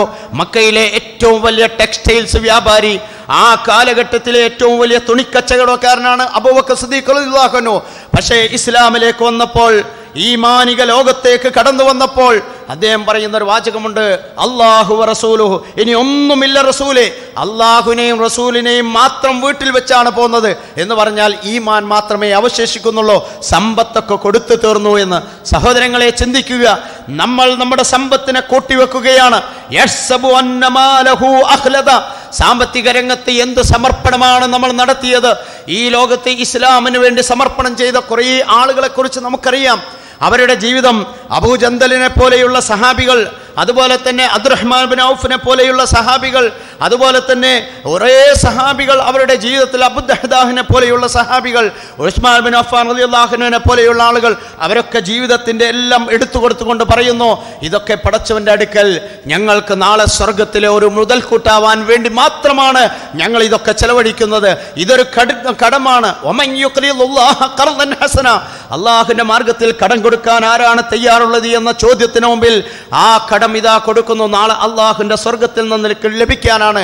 സഹോദരങ്ങളെ, ഇങ്ങനെ ചിന്തിക്കുക. നമ്മൾ എല്ലാം ഒരു ജീവിതത്തെ നമ്മൾ സമർപ്പിക്കേണ്ടതുണ്ട്. നമ്മുടെ നാട്ടിലും ഇങ്ങനെയുള്ള പണ്ഡിതന്മാർ, നമ്മളൊന്ന് ആലോചിച്ച് നോക്കൂ. ജീവിതം ദീനിന് വേണ്ടി മാത്രമല്ല, നാടിന് സമൂഹത്തിന് വേണ്ടി സമർപ്പിച്ച ആളുകളുണ്ട്. സർ സയ്യിദ് അഹമ്മദ് ഖാനെ കുറിച്ച് നമ്മളൊന്ന് ചിന്തിച്ചു നോക്കൂ. ഒരു സമുദായത്തിന് വേണ്ടി, ഒരു ഉമ്മത്തിന് വേണ്ടി തൻ്റെ ജീവിതം മുഴുവനും സമർപ്പിക്കുകയാണ്. മനുഷ്യ, പ്രത്യേകിച്ച് മുസ്ലിം ഉമ്മത്തിലെ സഹോദരങ്ങൾ വിദ്യാഭ്യാസപരമായി പിന്നോക്കാവസ്ഥ നിലനിൽക്കുമ്പോൾ അവരെ അതിൽ നിന്ന് കൈപ്പിടിച്ചുയർത്തിയാൽ മാത്രമേ ഈ ഉമ്മത്തിന് രക്ഷപ്പെടാൻ കഴിയുകയുള്ളൂ. ഇവിടെയുള്ള ഭരണസിരാ കേന്ദ്രങ്ങളിലും, ഇവിടെയുള്ള ഉദ്യോഗസ്ഥ മേഖലകളിലും, ഇവിടെയുള്ള സാമൂഹികമായ എല്ലാ രംഗത്തും മുസ്ലിം ഉമ്മത്തിന്റെ വളർച്ച അത്യാവശ്യമാണ് എന്ന് കണ്ടുകൊണ്ട് 1800-കളിൽ 830-കളിൽ സർ സയ്യിദ് അഹമ്മദ് ഖാൻ നടത്തിയ വിപ്ലവകരമായ മാറ്റങ്ങളാണ് ഇന്ത്യയിൽ ഇന്ന് നിലനിൽക്കുന്ന ഏറ്റവും വലിയ വിദ്യാഭ്യാസ സ്ഥാപനം എന്ന് പറയുന്നത്. ജീവിതത്തെ സമർപ്പിച്ചുകൊണ്ട് ഒരു വിദ്യാഭ്യാസ സമുച്ചയം സ്ഥാപിച്ചെടുത്തിരിക്കുന്നു. ആർക്ക് വേണ്ടി? ഈ ഉമ്മത്തിന് വേണ്ടി. നമ്മൾ നോക്കൂ, മൗലാന അബുൽ കലാം ആസാദ് തന്റെ ജീവിതത്തെ സമർപ്പിച്ചത് എന്തിനു വേണ്ടിയാണ്?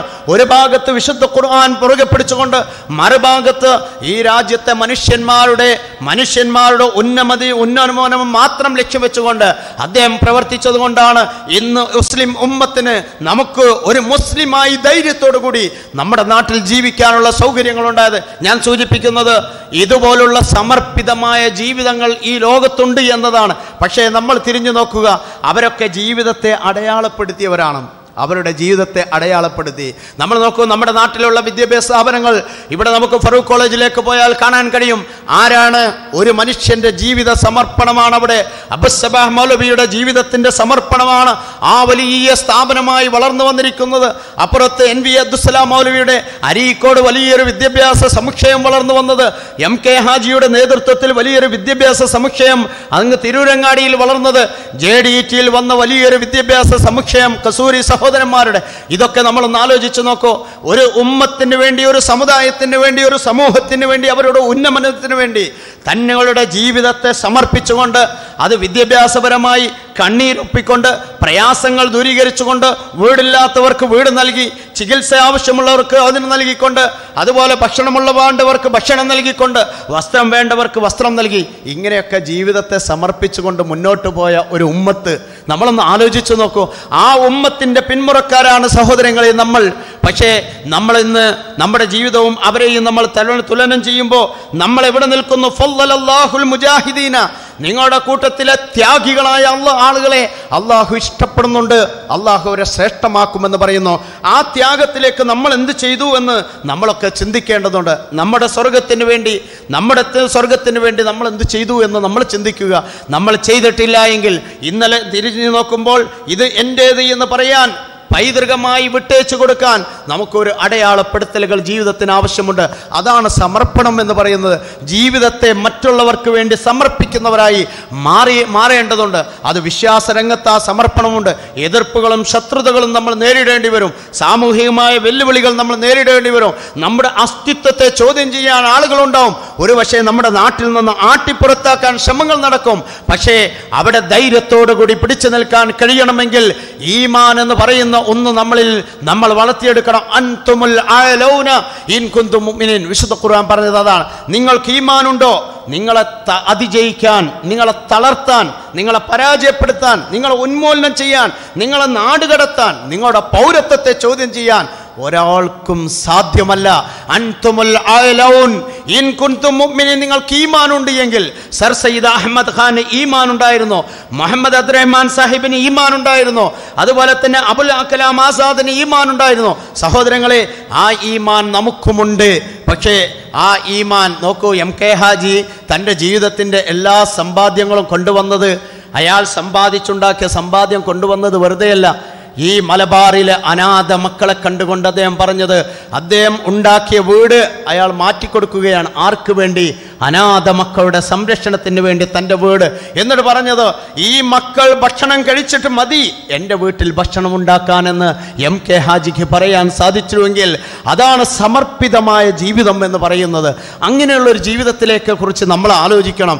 നമുക്ക് ഈ വളരെ കുറഞ്ഞ സമയങ്ങൾ മാത്രമേ ഈ ലോകത്തുള്ളൂ. അവസാനം വിലപിച്ചിട്ട് കാര്യമില്ല.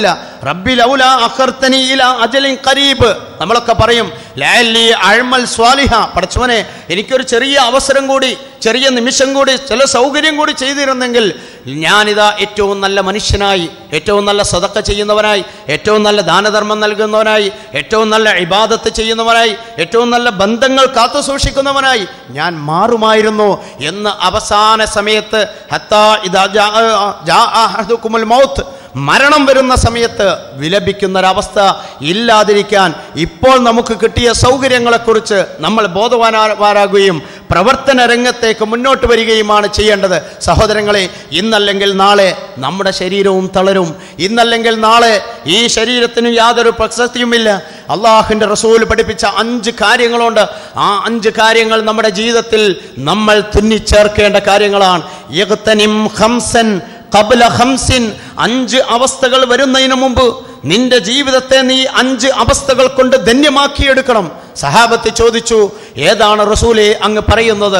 ഒന്നാമത്തത് നബി പറഞ്ഞത്, ഒന്നാമത്തത് നബിയുടെ വാക്കുകളിൽ സിഹത്തക ഖബ്ല സുഖമിക. സഹോദര, ഇന്ന് നീ ആരോഗ്യവാനാണ്, നാളെ നീ മാറാൻ പോവുകയാ. നാളെ നീ രോഗിയാവും, അവശത അനുഭവിക്കും, പ്രയാസപ്പെടുന്നവനാവും, ഹോസ്പിറ്റലുകളിൽ കഴിഞ്ഞുകൂടും, ആർക്കും വേണ്ടാവത്തവനായി മാറും. മക്കൾ പോലും നിന്നെ തള്ളിക്കളയുന്നൊരവസ്ഥ വരും, നിന്നെ വെറുക്കുന്നൊരവസ്ഥ ഉണ്ടാവും. പക്ഷേ രോഗാവസ്ഥകളിൽ പ്രയാസപ്പെടുന്നൊരു സമയം വരുന്നതിന് മുമ്പ് നിന്റെ ആരോഗ്യത്തെ ഉപയോഗപ്പെടുത്താൻ നിനക്ക് കഴിയണം. നിന്റെ ആരോഗ്യത്തെ നീ സമർപ്പിക്കണമെന്നാണ് അള്ളാഹുവിൻ്റെ റസൂൽ പഠിപ്പിച്ചിരിക്കുന്നത്. സഹോദരങ്ങളെ, ഇന്ന് നമ്മൾക്ക് സമയമില്ല. നമ്മൾ ആലോചിക്കുക, അങ്ങനെയുള്ള ആരോഗ്യത്തെ സമർപ്പിച്ചവരായി നമ്മൾ മാറിയിട്ടുണ്ടോ? രണ്ടാമത്തെ റസൂലുള്ള പറഞ്ഞത് ഫറാഗക ഖബ്ല ശുഗലിക.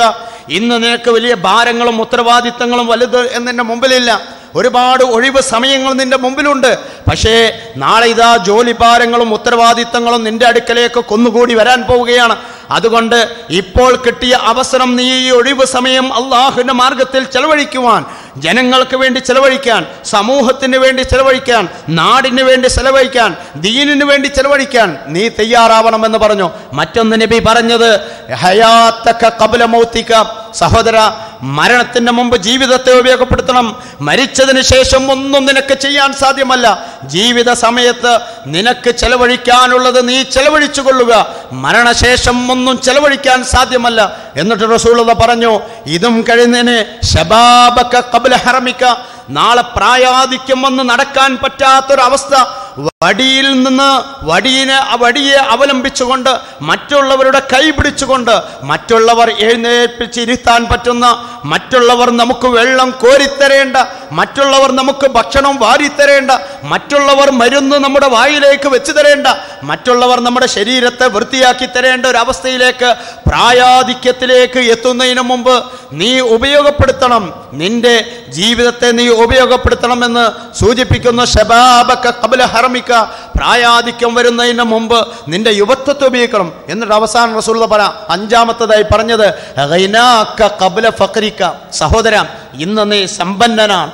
ശാരീരികമായ സമ്പന്നത നിനക്കുണ്ട്, മാനസികമായ സമ്പന്നത നിനക്കുണ്ട്, സാമ്പത്തികമായ സമ്പന്നത നിനക്കുണ്ട്, കുടുംബപരമായ സമ്പന്നത നിനക്കുണ്ട്, എല്ലാം നിനക്കുണ്ട്. ആ സമ്പന്നത നിന്നെ ഉപയോഗിക്കേണ്ടത് ദാരിദ്ര്യത്തിൻ്റെ പടുകുഴിയിലേക്ക് നീ വലിച്ചെറിയപ്പെടും. സഹോദരങ്ങളെ, എത്രയെത്ര ആളുകളെ നമ്മൾ കാണുന്നുണ്ട്. നിമിഷ നേരം കൊണ്ട് എല്ലാ സാമ്പത്തിക കൊട്ടാരങ്ങളും തകർന്നടിഞ്ഞ് പാപ്പരായി മറ്റുള്ളവരുടെ മുമ്പിലേക്ക് കൈനീട്ടേണ്ടി വരുന്ന അവസ്ഥയിൽ എത്രയെത്ര മനുഷ്യന്മാർ നമ്മുടെ മുമ്പിലുണ്ട്. അള്ളാഹുവിൻ്റെ റസൂൽ പറഞ്ഞത് ഈ 5 കാര്യം: ആരോഗ്യം, യുവത്വം, സമ്പത്ത്, ഒഴിവുവേള, അതുപോലെ തന്നെ നമ്മുടെ ജീവിതം. 5 കാര്യങ്ങളാണ്. ഈ 5 എണ്ണത്തിന് എതിരായ വശങ്ങളാണ് അവ റസൂലുള്ളാഹി പഠിപ്പിക്കുന്നത്. അതുകൊണ്ട് തന്നെ ഇന്ന് നമുക്ക് ലഭിച്ചിരിക്കുന്ന ഈ സൗകര്യങ്ങൾ നമ്മൾ അങ്ങനെ ഉപയോഗപ്പെടുത്തുക. നാളേക്ക് വേണ്ടി ഒരിക്കലും കാത്തുവെക്കേണ്ടതില്ല. നമ്മൾ നോക്കൂ, ഈ ദുനിയാവിലേക്ക് നമ്മൾ വന്നത് എങ്ങനെയാണ്? 2 കൈകളും ചുരുട്ടി പിടിച്ചുകൊണ്ടാണ് നമ്മൾ വന്നത്. നമ്മളെ സ്വീകരിക്കാൻ ആളുകൾ വളരെ സന്തോഷത്തോടുകൂടി ചിരിച്ചുകൊണ്ട്, ചുടുചുംബനങ്ങൾ നൽകിക്കൊണ്ട്, ആശീർവാദങ്ങൾ നൽകിക്കൊണ്ട്, സ്നേഹവായ്പകൾ നൽകിയിട്ട്, നമുക്ക് വേണ്ടി മധുരങ്ങൾ മറ്റുള്ളവർക്ക് കൈമാറിക്കൊണ്ട്, ചോക്ലേറ്റുകൾ വിതരണം ചെയ്തുകൊണ്ട്, നമ്മളെ പട്ടുവസ്ത്രങ്ങളിൽ പൊതിഞ്ഞുകൊണ്ട്, നമ്മളുടെ മാറോട് ചേർത്ത് വെച്ച് നമ്മളെ സ്വീകരിച്ചിരുന്നു എല്ലാവരും. പക്ഷേ ഈ ഭൂമിയിൽ നിന്ന് നമ്മൾ തിരിച്ചു പോകുന്നത് എങ്ങനെയാണ്? എല്ലാവരും കരയുകയാണ്. കരഞ്ഞ കണ്ണുനീരുമായി നമ്മുടെ മുമ്പിൽ വിതുമ്പിക്കൊണ്ടിരിക്കുന്ന ഒരവസ്ഥയിലേക്കാണ് നമ്മുടെ ജീവിതം മാറ്റപ്പെടുന്നത്. നമ്മൾ കൈകൾ ചുരുട്ടിപ്പിടിച്ച് വന്ന ആളുകൾ തുറന്നു വെച്ച കൈകളുമായി, എൻ്റെ കൈകളിലൊന്നുമില്ല, എൻ്റെ സമ്പാദ്യമില്ല, എല്ലാം ഇതാ ഇവിടെ വിട്ടേച്ചിരിക്കുന്നു, ഞാൻ ഒന്നുമല്ലാത്തവനാണ്, എനിക്ക് പ്രതികരിക്കാൻ കഴിയില്ല, എനിക്ക് ആരോടും സംസാരിക്കാൻ കഴിയില്ല. അവസാന സമയത്ത് കല്ലാ ഇദാ ബലഗത്തി തറാഖിയ വഖീല മൻ റാഖ്, അങ്ങനെയുള്ളൊരു അവസ്ഥ സഹോദരങ്ങളെ ഇന്നും അല്ലെങ്കിൽ നാളെ നമുക്കൊരെല്ലാം വരാനിരിക്കുകയാണ്. വഖീല മൻ റാഖ്,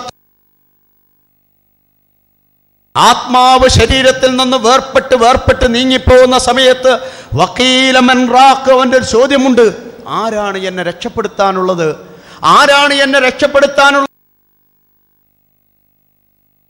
ഞാനിതാ അവനെ മനസ്സിലാക്കുവൽ തഫത്തി സാഖ് ബിസാഖ്, അവൻ്റെ കണങ്കാലുകൾ പരസ്പരം തമ്മിലടിച്ചുകൊണ്ടിരിക്കുന്നു, കാലുകൾ തമ്മിലടിക്കുകയാണ്, അവൻ്റെ കണ്ണുകൾ തുറന്നടച്ചുകൊണ്ടിരിക്കുന്നു, അവൻ്റെ കൈകാലുകൾ ചലിപ്പിച്ചുകൊണ്ടിരിക്കുന്നു, അവനെ പിടിച്ചെല്ലാവരും അമർത്തി വെക്കുകയാണ്.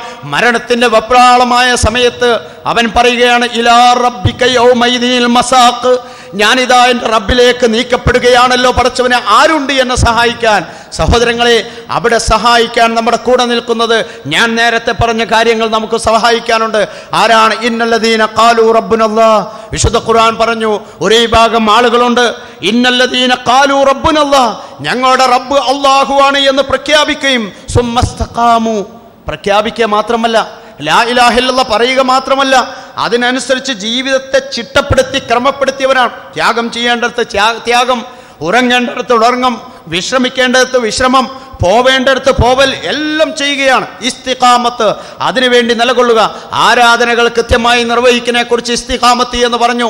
യുദ്ധക്കളത്തിൽ ഉറച്ചു നിൽക്കുന്നതിനെ ഇസ്തിഖാമത്ത് എന്ന് പറഞ്ഞു. ദഅ്വ പ്രബോധന പ്രവർത്തനങ്ങളിൽ മുന്നിട്ടിറങ്ങുന്നത് ഇസ്തിഖാമത്ത് എന്ന് പറഞ്ഞു. മക്കൾക്ക് നല്ല ഹലാലായ സമ്പാദ്യത്തിന് വേണ്ടി, ഭക്ഷണത്തിന് വേണ്ടി വീട് വിട്ടിറങ്ങി കഷ്ടപ്പെടുന്നതിനെ കുറിച്ച് ഇസ്തിഖാമത്ത് എന്ന് പറഞ്ഞു. താൻ ഉപയോഗിക്കുന്ന വസ്ത്രവും ഭക്ഷണവും നല്ലതായിരിക്കണമെന്ന ചിന്തയോടുകൂടി നല്ലത് മാത്രം ധരിക്കുകയും ഉപയോഗിക്കുകയും ചെയ്യുന്നതിനെ കുറിച്ച് ഇസ്തിഖാമത്ത് എന്ന് പറഞ്ഞു. സ്വന്തം മാതാവിൻ്റെയും പിതാവിൻ്റെയും അടുക്കൽ ചെന്ന് സാന്ത്വനത്തിൻ്റെ വാക്കുകൾ നൽകുന്നതിനെ ഇസ്തിഖാമത്ത് എന്ന് പറഞ്ഞു. രോഗികളായി അവശത അനുഭവിക്കുന്ന മനുഷ്യന്മാരുടെ അടുക്കലേക്ക് അവരുടെ കൂടെ നിൽക്കുന്നവർക്ക് ഭക്ഷണവും വസ്ത്രവുമായി ചെന്ന് അവർക്ക് ആവശ്യമായ മരുന്ന് നൽകി അവരുടെ കൂടെ നിന്ന് സ്വാതന്ത്ര്യം നൽകുന്നതിനെ ഇസ്തിഖാമത്ത് എന്ന് പറഞ്ഞു. സഹോദരങ്ങളെ, ആ ഇസ്തിഖാമത്തുമായി നിലനിൽക്കുന്ന ആളുകളുണ്ട് എങ്കിൽ അവരിലേക്ക് ഇദാ തതനസ്സലു അലൈഹിമുൽ മലായിക, മരണത്തിന്റെ വെപ്രാളത്തിൽ എല്ലാവരും കരയുന്നു, എല്ലാവരും സങ്കടപ്പെടുന്നു. ഒരു തുള്ളി വെള്ളം നമ്മുടെ ചുണ്ടുകളിലേക്ക് ഉറ്റിച്ചു തന്നുകൊണ്ട് അതിൽ സമാധാനപ്പെടുന്ന ആളുകളുണ്ട്. പക്ഷേ അവിടെ ആ സമാധാനപ്പെടുമ്പോൾ, അവർ വേദനിക്കുമ്പോഴും സങ്കടപ്പെടുമ്പോഴും അള്ളാഹുവിൻ്റെ മലായിക്കത്തുകൾ നമ്മളിലേക്ക് ഇറങ്ങിക്കൊണ്ട് പറയുന്നു, നിങ്ങളെ സംബന്ധിച്ചിടത്തോളം നിങ്ങൾ ഭയപ്പെടേണ്ടതില്ല. മലക്കുകൾ ഇറങ്ങി വന്നുകൊണ്ട് പറയുന്നു, അല്ലാ തഖാഫൂ വലാ തഹ്സനൂ, നിങ്ങൾ ഒരിക്കലും ആശങ്കപ്പെടേണ്ടതില്ല, നിങ്ങൾ ഭയപ്പെടേണ്ടതില്ല. ഇന്നലകളുടെ ജീവിതത്തിൻ്റെ നഷ്ടങ്ങളെക്കുറിച്ചുള്ള ദുഃഖം നിങ്ങൾക്ക് വേണ്ട. സഹോദരങ്ങളെ, പഴയതിനെക്കുറിച്ച് ആലോചിച്ചുകൊണ്ട് ദുഃഖിക്കേണ്ടതില്ല. നിങ്ങൾക്ക് നഷ്ടപ്പെട്ടിട്ടില്ല ജീവിതം. നാളെ വരാനിരിക്കുന്ന ലോകത്തെക്കുറിച്ച് നിങ്ങൾ ഭയപ്പെടേണ്ടതില്ല. വഅബ്ശിറൂ ബിൽ ജന്നത്തില്ലത്തി കുൻതും തുഅദൂൻ, നിങ്ങൾക്ക് വാഗ്ദത്തം ചെയ്യപ്പെട്ട സ്വർഗ്ഗം ഇതാ നിങ്ങളുടെ മുമ്പിൽ മലർക്കെ തുറക്കപ്പെട്ടിരിക്കുന്നു. ആ സ്വർഗ്ഗത്തിലേക്കാണ് നിങ്ങൾക്ക് പോവാനുള്ളത് എന്ന്. ആ സമയത്താണ് ഇലർ റഫീഖിൽ അഅല, അത്യുന്നതനായ എൻ്റെ റബ്ബിൻ്റെ അടുക്കലേക്ക് ഞാൻ പോകുന്നു എന്ന് അള്ളാഹുവിൻ്റെ റസൂൽ പറഞ്ഞത്. ഈ അടുത്ത സമയത്ത് ഫലസ്തീൻ്റെ രണാകണ ഭൂമിയിൽ നിന്ന് ഒരു ചെറുപ്പക്കാരൻ തൻ്റെ ശരീരം മുഴുവനും ബോംബേറിന് കാരണമായി എല്ലാ ഭാഗവും മുറിവേറ്റ് അവസാന നിമിഷം മരണത്തോട് മല്ലടിക്കുന്ന സമയത്ത് തൻ്റെ ഉമ്മ വന്ന് കൂടെ നിൽക്കുന്ന സമയത്ത് ഉമ്മയോട് പറയുന്നൊരു വാചകമുണ്ട്, ലാ തഹ്സനി യാ ലാ തഹ്സനി, ഉമ്മ അങ്ങ് ദുഃഖിക്കേണ്ടതില്ല, തഫ്രഹി നീ സന്തോഷിക്കുക എന്ന് പറയുന്നുണ്ട്. ഏത് സമയമാണ്? തൻ്റെ ജീവിതത്തിൻ്റെ എല്ലാമായ മകൻ വേർപ്പെടുന്ന സമയമാണ്. പക്ഷേ ആ ഉമ്മ കണ്ണിൽ നിന്ന് കണ്ണീരൊലിപ്പിച്ച് വാവിട്ട് കരഞ്ഞ് ആ മകനെ കൂട്ടിച്ചേർത്തുകൊണ്ട് മാറോട് ചേർത്ത് അത് കെട്ടിപ്പിടിച്ച് കരഞ്ഞുകൊണ്ടിരിക്കുന്ന സമയത്ത് അവസാനത്തെ ശ്വാസത്തിൻ്റെ മുമ്പ് പറയുന്നൊരു വാചകമാണ്, ഉമ്മ അങ്ങ് ദുഃഖിക്കേണ്ടതില്ല, ഫഫ്രഹി തങ്ങൾ ഉമ്മ സന്തോഷിക്കൂ എന്നിട്ട് പറയുകയാണ്, ഇല റഹ്മത്തിൽ അഅല, ഞാനിതാ പോവുകയാണ് ഉമ്മ, പടച്ച തമ്പുരാന്റെ കാരുണ്യത്തിലേക്ക് പോവുകയാണ് ഉമ്മ, ആ സ്വർഗത്തിലേക്ക് ഞാൻ പോവുകയാണ് ഉമ്മ, നിങ്ങളുടെ മകൻ നിങ്ങൾക്ക് ഉപകാരപ്പെട്ടു ഉമ്മ എന്ന് പറഞ്ഞുകൊണ്ട് ഉമ്മയെ സ്വാന്തനപ്പെടുത്തുന്ന ആ ഒരു സഹോദരന്റെ യുവാവിന്റെ ചരിത്രം നമ്മൾ ആ ഒരു അനുഭവം നമ്മളൊക്കെ കേട്ടതാണ് സഹോദരങ്ങളെ. അങ്ങനെയായി തീരേണ്ടതുണ്ട്. ഇലർ റഫീഖിൽ അഅല, പടച്ച തമ്പുരാന്റെ അടുക്കലേക്ക് പോകുന്ന സമയത്ത് സന്തോഷത്തോടുകൂടി, ആനന്ദത്തോടുകൂടി, സംതൃപ്തിയോടുകൂടി, മലായിക്കത്തുകളുടെ സാന്നിധ്യം കൊണ്ട് സ്വാന്തനത്തിന്റെ വാക്കുകൾ കേട്ട് സന്തോഷ വാർത്ത അറിയിപ്പിച്ചുകൊണ്ട് മലക്കുകൾ പറയുന്നു, നിങ്ങൾ ഇതാ പോകുന്നത് സ്വർഗത്തിലേക്ക്, നിങ്ങൾക്ക് വാഗ്ദത്തം ചെയ്യപ്പെട്ട സ്വർഗം ഇതാ നിങ്ങളുടെ മുമ്പിൽ. സഹോദരങ്ങളെ, മരിക്കുന്ന സമയത്ത് ആ സ്വർഗമാണ് നമുക്ക് ആവശ്യമുള്ളത്. ആ സ്വർഗത്തിന് വേണ്ടി എന്തും ത്യജിക്കാം, നമുക്ക് എന്തും ചെലവഴിക്കാം, നമുക്ക് എന്തും നമുക്ക് ഒഴിവാക്കാം. അതിലാണ് ഞാൻ സൂചിപ്പിച്ചത്, വെറുപ്പ് സമ്പാദിക്കേണ്ടി വരും, എതിർപ്പുകൾ വാങ്ങേണ്ടി വരും, അതുപോലെ തന്നെ ശത്രുത ഉണ്ടാവും, സാമ്പത്തിക നഷ്ടങ്ങളുണ്ടാവും, ശാരീരികമായ വേദനകൾ അനുഭവിക്കേണ്ടി വരും, അതുപോലെ തന്നെ എല്ലാ രൂപത്തിലുള്ള പ്രയാസങ്ങളും അനുഭവിച്ചാൽ മാത്രമേ ആ സ്വർഗത്തിലേക്ക് പോവാൻ കഴിയുകയുള്ളൂ. അതുകൊണ്ട് സഹോദരങ്ങളെ, ഈ ജീവിതം സമർപ്പിക്കുക. പരിശുദ്ധ റമദാനിൻ്റെ 27 ഈ സമയത്ത് പറയാനുള്ളത്, അള്ളാഹുവിൻ്റെ മുമ്പിൽ സമർപ്പിച്ച ഈ ജീവിതം നമ്മൾക്ക് മരണം വരെ നിലനിൽക്കേണ്ടതുണ്ട്. മരിക്കുന്ന സമയത്ത് ആരും കൂടെയില്ലെങ്കിലും എനിക്ക് എൻ്റെ കൂടെയുള്ളത് എൻ്റെ ഈമാൻ മാത്രമാണ്, എൻ്റെ ഈമാൻ എനിക്കുണ്ട്. മരിക്കുന്ന സമയത്ത് ലാ ഇലാഹ ഇല്ലല്ലാഹ് മുഹമ്മദ് റസൂലുള്ളാഹി എന്ന ആദർശ കലിമത്ത് ഉച്ചരിക്കുവാനും ആ വാക്കിനനുസരിച്ച് അത് നെഞ്ചത്ത് വെച്ച് മരിക്കാൻ നമുക്ക് കഴിയേണ്ടതുണ്ട്. മരിക്കുന്ന സമയത്ത് വിശുദ്ധ ഖുർആനിൻ്റെ അനുയായി കൊണ്ട്, ഖുർആൻ കൊണ്ട് മനസ്സിനെ വിശാലമാക്കപ്പെട്ടവനായി മരിക്കാൻ നമുക്ക് കഴിയേണ്ടതുണ്ട്. മരിക്കുന്ന സമയത്ത് തിരിഞ്ഞു നോക്കുമ്പോൾ നമ്മുടെ ആരാധനകൾ നമുക്ക് ഉപകാരപ്പെട്ടിട്ടുണ്ട്, നമ്മുടെ സദഖകൾ ഉപകാരപ്പെട്ടു, നമ്മുടെ നമസ്കാരം ഉപയോഗപ്പെട്ടു, നമ്മുടെ സക്കാത്ത് ഉപകാരപ്പെട്ടു, നമ്മുടെ നോമ്പ് ഉപകാരപ്പെട്ടു, നമ്മുടെ ഹജ്ജ് ഉപകാരപ്പെട്ടു, നമ്മൾ ചെയ്ത എല്ലാം ഉപകാരപ്പെട്ടുകൊണ്ട് അത് നമ്മുടെ ഖബറിലേക്ക് വരുന്ന സമയത്ത്, ആ ഖബറിലേക്ക് എടുക്കുന്ന സമയത്ത് 2 ചോദ്യം ഖബർ ചോദിക്കുന്നുണ്ട്. പണ്ഡിതന്മാർ രേഖപ്പെടുത്തിയത്, ഇമാം ഗസാലിയെ പോലെയുള്ള ആളുകൾ രേഖപ്പെടുത്തിയ വാചകത്തിലുണ്ട്. അവസാനിപ്പിക്കുകയാണ്, ഇതും കൂടി ചിന്തിച്ചുകൊണ്ട് നമ്മുടെ ജീവിതത്തെ നമ്മൾ സമർപ്പിതരാക്കി മാറ്റണമെന്ന് മാത്രം. ഖബറിലേക്ക് വെക്കുന്ന സമയത്ത് ഖബർ നമ്മളോട് ചോദിക്കുമെന്നാണ്, ഓരോ മനുഷ്യനോട് ചോദിക്കുന്ന വാക്കുണ്ട്, അനബൈത്തുദ്ദൂദ്, അനബൈത്തുൽലുൽമ, അനബൈത്തുസ്സഖർ, അനബൈത്തുല്ലലാം, അനബൈത്തുൽ തുറാബ്, കുറേ കാര്യങ്ങൾ പറയുന്നുണ്ട്. മനുഷ്യ, ഞാൻ ഇതാ കുടിസേറിയ ഒരു വീടാണ്. മനുഷ്യ, ഞാൻ ഇതാ പാറയുടെ ഒരു വീടാണ്. മനുഷ്യ, ഞാൻ മണ്ണരിക്കുന്നൊരു വീടാണ്. മനുഷ്യ, ഞാൻ പുഴുക്കളാൽ നിറക്കപ്പെട്ട വീടാണ്. മനുഷ്യ, ഞാൻ അക്രമത്താൽ ഒതുക്കപ്പെട്ട വീടാണ്. മനുഷ്യ, ഞാൻ ഇരുട്ടേറിയ വീടാണ്. മാതാ തക്സിബുലി, നീ എനിക്ക് വേണ്ടി എന്താണ് സമ്പാദിച്ചത് എന്ന് ഖബർ ചോദിക്കുന്നു. തിരിച്ച് ഖബർ വീണ്ടും പറയുന്നു, അനവൈത്തുൽ ബുസ്അ, അനവൈത്തുൻ നിഅമ, അനവൈത്തുൻ നൂർ. ഖബർ പറയാ, ഞാനിതാ പ്രകാശമുള്ള വീടാണ്, ഞാനിതാ അനുഗ്രഹത്തിൻ്റെ വീടാണ്, ഞാനിതാ വിശാലതയുടെ വീടാണ്, ഞാനിതാ മലായിക്കത്തുകളുടെ സാന്നിധ്യം കൊണ്ട് നിറക്കപ്പെട്ട വീടാണ്. മാതാ തക്സിബുലി, നീ എനിക്ക് വേണ്ടി എന്താണ് സമ്പാദിച്ചത്? എൻ്റെ കർമ്മങ്ങളാണ്, എൻ്റെ വിശ്വാസമാണ്, എൻ്റെ കുടുംബമാണ് എന്ന് പറയുമ്പോൾ, നം കമാ യനാമുൽ അറൂസ്, സുഖസുന്ദരമായി നീ ഇവിടെ കിടന്നിറങ്ങിക്കൊള്ളൂ, നിനക്കിതാ അള്ളാഹു ഒരുക്കിയിരിക്കുന്ന സൗകര്യങ്ങളുണ്ട് എന്ന് പറഞ്ഞ് നമ്മളെ വളരെ സുന്ദരമായി കിടത്തുറക്കിക്കൊണ്ട് വീണ്ടും ഉയർത്തെഴുന്നേൽക്കുന്ന സമയത്ത് അള്ളാഹുവിൻ്റെ മലായിക്കത്തുകൾ നമ്മുടെ സാന്നിധ്യമായി ചുറ്റും വന്നുകൊണ്ട് അള്ളാഹുവിൻ്റെ അർശിൻ്റെ തണലിൻ്റെ അടുക്കിലേക്ക് നമ്മളെ കൊണ്ടുപോകുന്നു. ആരാണ്? റജുലൻ ദക്കറല്ലാഹ ഖാലിയൻ ഫഫാദത്ത് ഐനാഹു, ഒറ്റക്ക് മാറി നിന്നുകൊണ്ട് അള്ളാഹുവിനെ കുറിച്ച് ചിന്തിച്ചുകൊണ്ട് കണ്ണീരൊലിപ്പിച്ച മനുഷ്യനിതാ അള്ളാഹുവിൻ്റെ അർശിൻ്റെ തണൽ ലഭിക്കുക. ഇന്നീ അഖാഫുല്ലാ, എല്ലാ വേണ്ടാവൃത്തികളുടെയും മുമ്പിൽ ചെല്ലുമ്പോൾ അള്ളാഹുവിനെ ഭയപ്പെടുന്നു എന്ന് പറഞ്ഞ് മാറി നിന്ന ആളുകൾ അർശിൻ്റെ തണൽ ലഭിക്കുന്ന ഭാഗ്യവാന്മാർ. ഇമ്മായിലൽ ജന്ന വ ഇമ്മായിലൽ ജന്നാർ, ഒന്നെങ്കിൽ സ്വർഗത്തിലേക്ക് അല്ലെങ്കിൽ നരകത്തിലേക്ക് എന്ന് മാറ്റപ്പെടുന്ന സമയത്ത് സ്വർഗത്തിലേക്ക് വഖീലൻ സലാമൻ സലാമ, സമാധാനം സമാധാനം എന്ന് പറഞ്ഞുകൊണ്ട് നമ്മളെ സ്വീകരിക്കുവാൻ അള്ളാഹുവിൻ്റെ മലായിക്കത്തുകൾ രണ്ട് ഭാഗത്തു നിന്നുകൊണ്ട് ആശീർവദിച്ചുകൊണ്ട് നമ്മളെ സ്വീകരിക്കുന്നു. എന്നിട്ട് പറയുന്നു, നിങ്ങൾ പോയി വിശ്രമിക്കേണ്ടത് മഅശ്ശുഹദാഇ വൽ അംബിയാഇ വൽ ഔലിയാഇ, ഈ കാണുന്ന അംബിയാക്കളുടെ കൂടെ, ഈ കാണുന്ന ശുഹദാക്കളുടെ കൂടെ, ഈ കാണുന്ന ഔലിയാക്കളുടെ കൂടെ, ഈ കാണുന്ന മുഅ്മിനീങ്ങളുടെ മുത്തഖീങ്ങളുടെ കൂടെ നിങ്ങൾക്കിതാ സ്വർഗത്തിൽ ഒരു ഇടമുണ്ട്. ആ സമയത്താണ് പ്രവാചകന്റെ മുഖം ദർശിക്കാൻ ഭാഗ്യം ലഭിക്കുന്നത്, രക്തസാക്ഷികളായ ബദരീങ്ങളെയും മുഹദീങ്ങളെയും കാണാൻ സാധിക്കുന്നത്, രക്തസാക്ഷികളായ ഫലസ്തീനികളെ കാണാൻ സാധിക്കുന്നത്, രക്തസാക്ഷികളായ നമ്മുടെ സുഹൃത്തുക്കളെ കാണാൻ സാധിക്കുന്നത്. അവരെ നമ്മളെ സ്വീകരിക്കുന്നു. അള്ളാഹുവിൻ്റെ റസൂൽ നമുക്ക് നൽകുന്ന അവസാനം ഒരു കാര്യമുണ്ട്. ഇതാണ്, ഈ ലോകത്തേക്ക് നിങ്ങൾ വരുമ്പോൾ നിങ്ങൾക്ക് നൽകാനുള്ളത് ഇതാണ് എന്ന് പറഞ്ഞ് ഹൗദുൽ കൗസറിൽ നിന്നൊരു അല്പം വെള്ളം കൊണ്ടുവന്ന് ആ വെള്ളം കുടിക്കുന്നതോടുകൂടി പറയുന്നു, ചരിത്രത്തിലുള്ളത് ഹദീസുകളിലുള്ളത്, ഒരു മനുഷ്യൻ ഇന്ന് വരെ രുചിച്ചിട്ടില്ലാത്ത രുചി, അത്രമാത്രം രുചിയുള്ള ഒരു വെള്ളമാണ് കൊണ്ടുവരുന്നത്. ഹൗദുൽ കൗസറിൽ നിന്ന് വെള്ളം തരുന്നു. സഹോദരങ്ങളെ, അതാണ് നമ്മുടെ ലക്ഷ്യം, അതാണ് നമ്മുടെ ലക്ഷ്യം. ആ ലക്ഷ്യത്തിന് വേണ്ടി പ്രവർത്തിക്കുക, അതിനുവേണ്ടി അധ്വാനിക്കുക, അതിനുവേണ്ടി കഷ്ടപ്പെടുക, അതിനുവേണ്ടി പ്രാർത്ഥിക്കുക. അവസാന നിമിഷമാണ്. ഒരു വസിയ്യത്തും കൂടി ഖുൽ, നബിയെ പറഞ്ഞു കൊടുക്കുക, മാ യഅബുബിക്കും റബ്ബി ലൗലാ ദുആഉക്കും, നിങ്ങളുടെ റബ്ബ് നിങ്ങളെ പരിഗണിക്കുന്നത് നിങ്ങളുടെ പ്രാർത്ഥനകൾ കൊണ്ട് മാത്രമാണ്. നമ്മുടെ പ്രാർത്ഥനകളാണ് നമ്മുടെ പരിഗണനയുടെ മാനദണ്ഡം. റബ്ബ് നമ്മളെ സ്വീകരിക്കും. എവിടെ നിന്ന് നമ്മൾ ആവശ്യപ്പെട്ടോ ആ സ്ഥലത്ത് പടച്ച തമ്പുരാന്റെ സാന്നിധ്യം നമ്മുടെ കൂടെയുണ്ട്.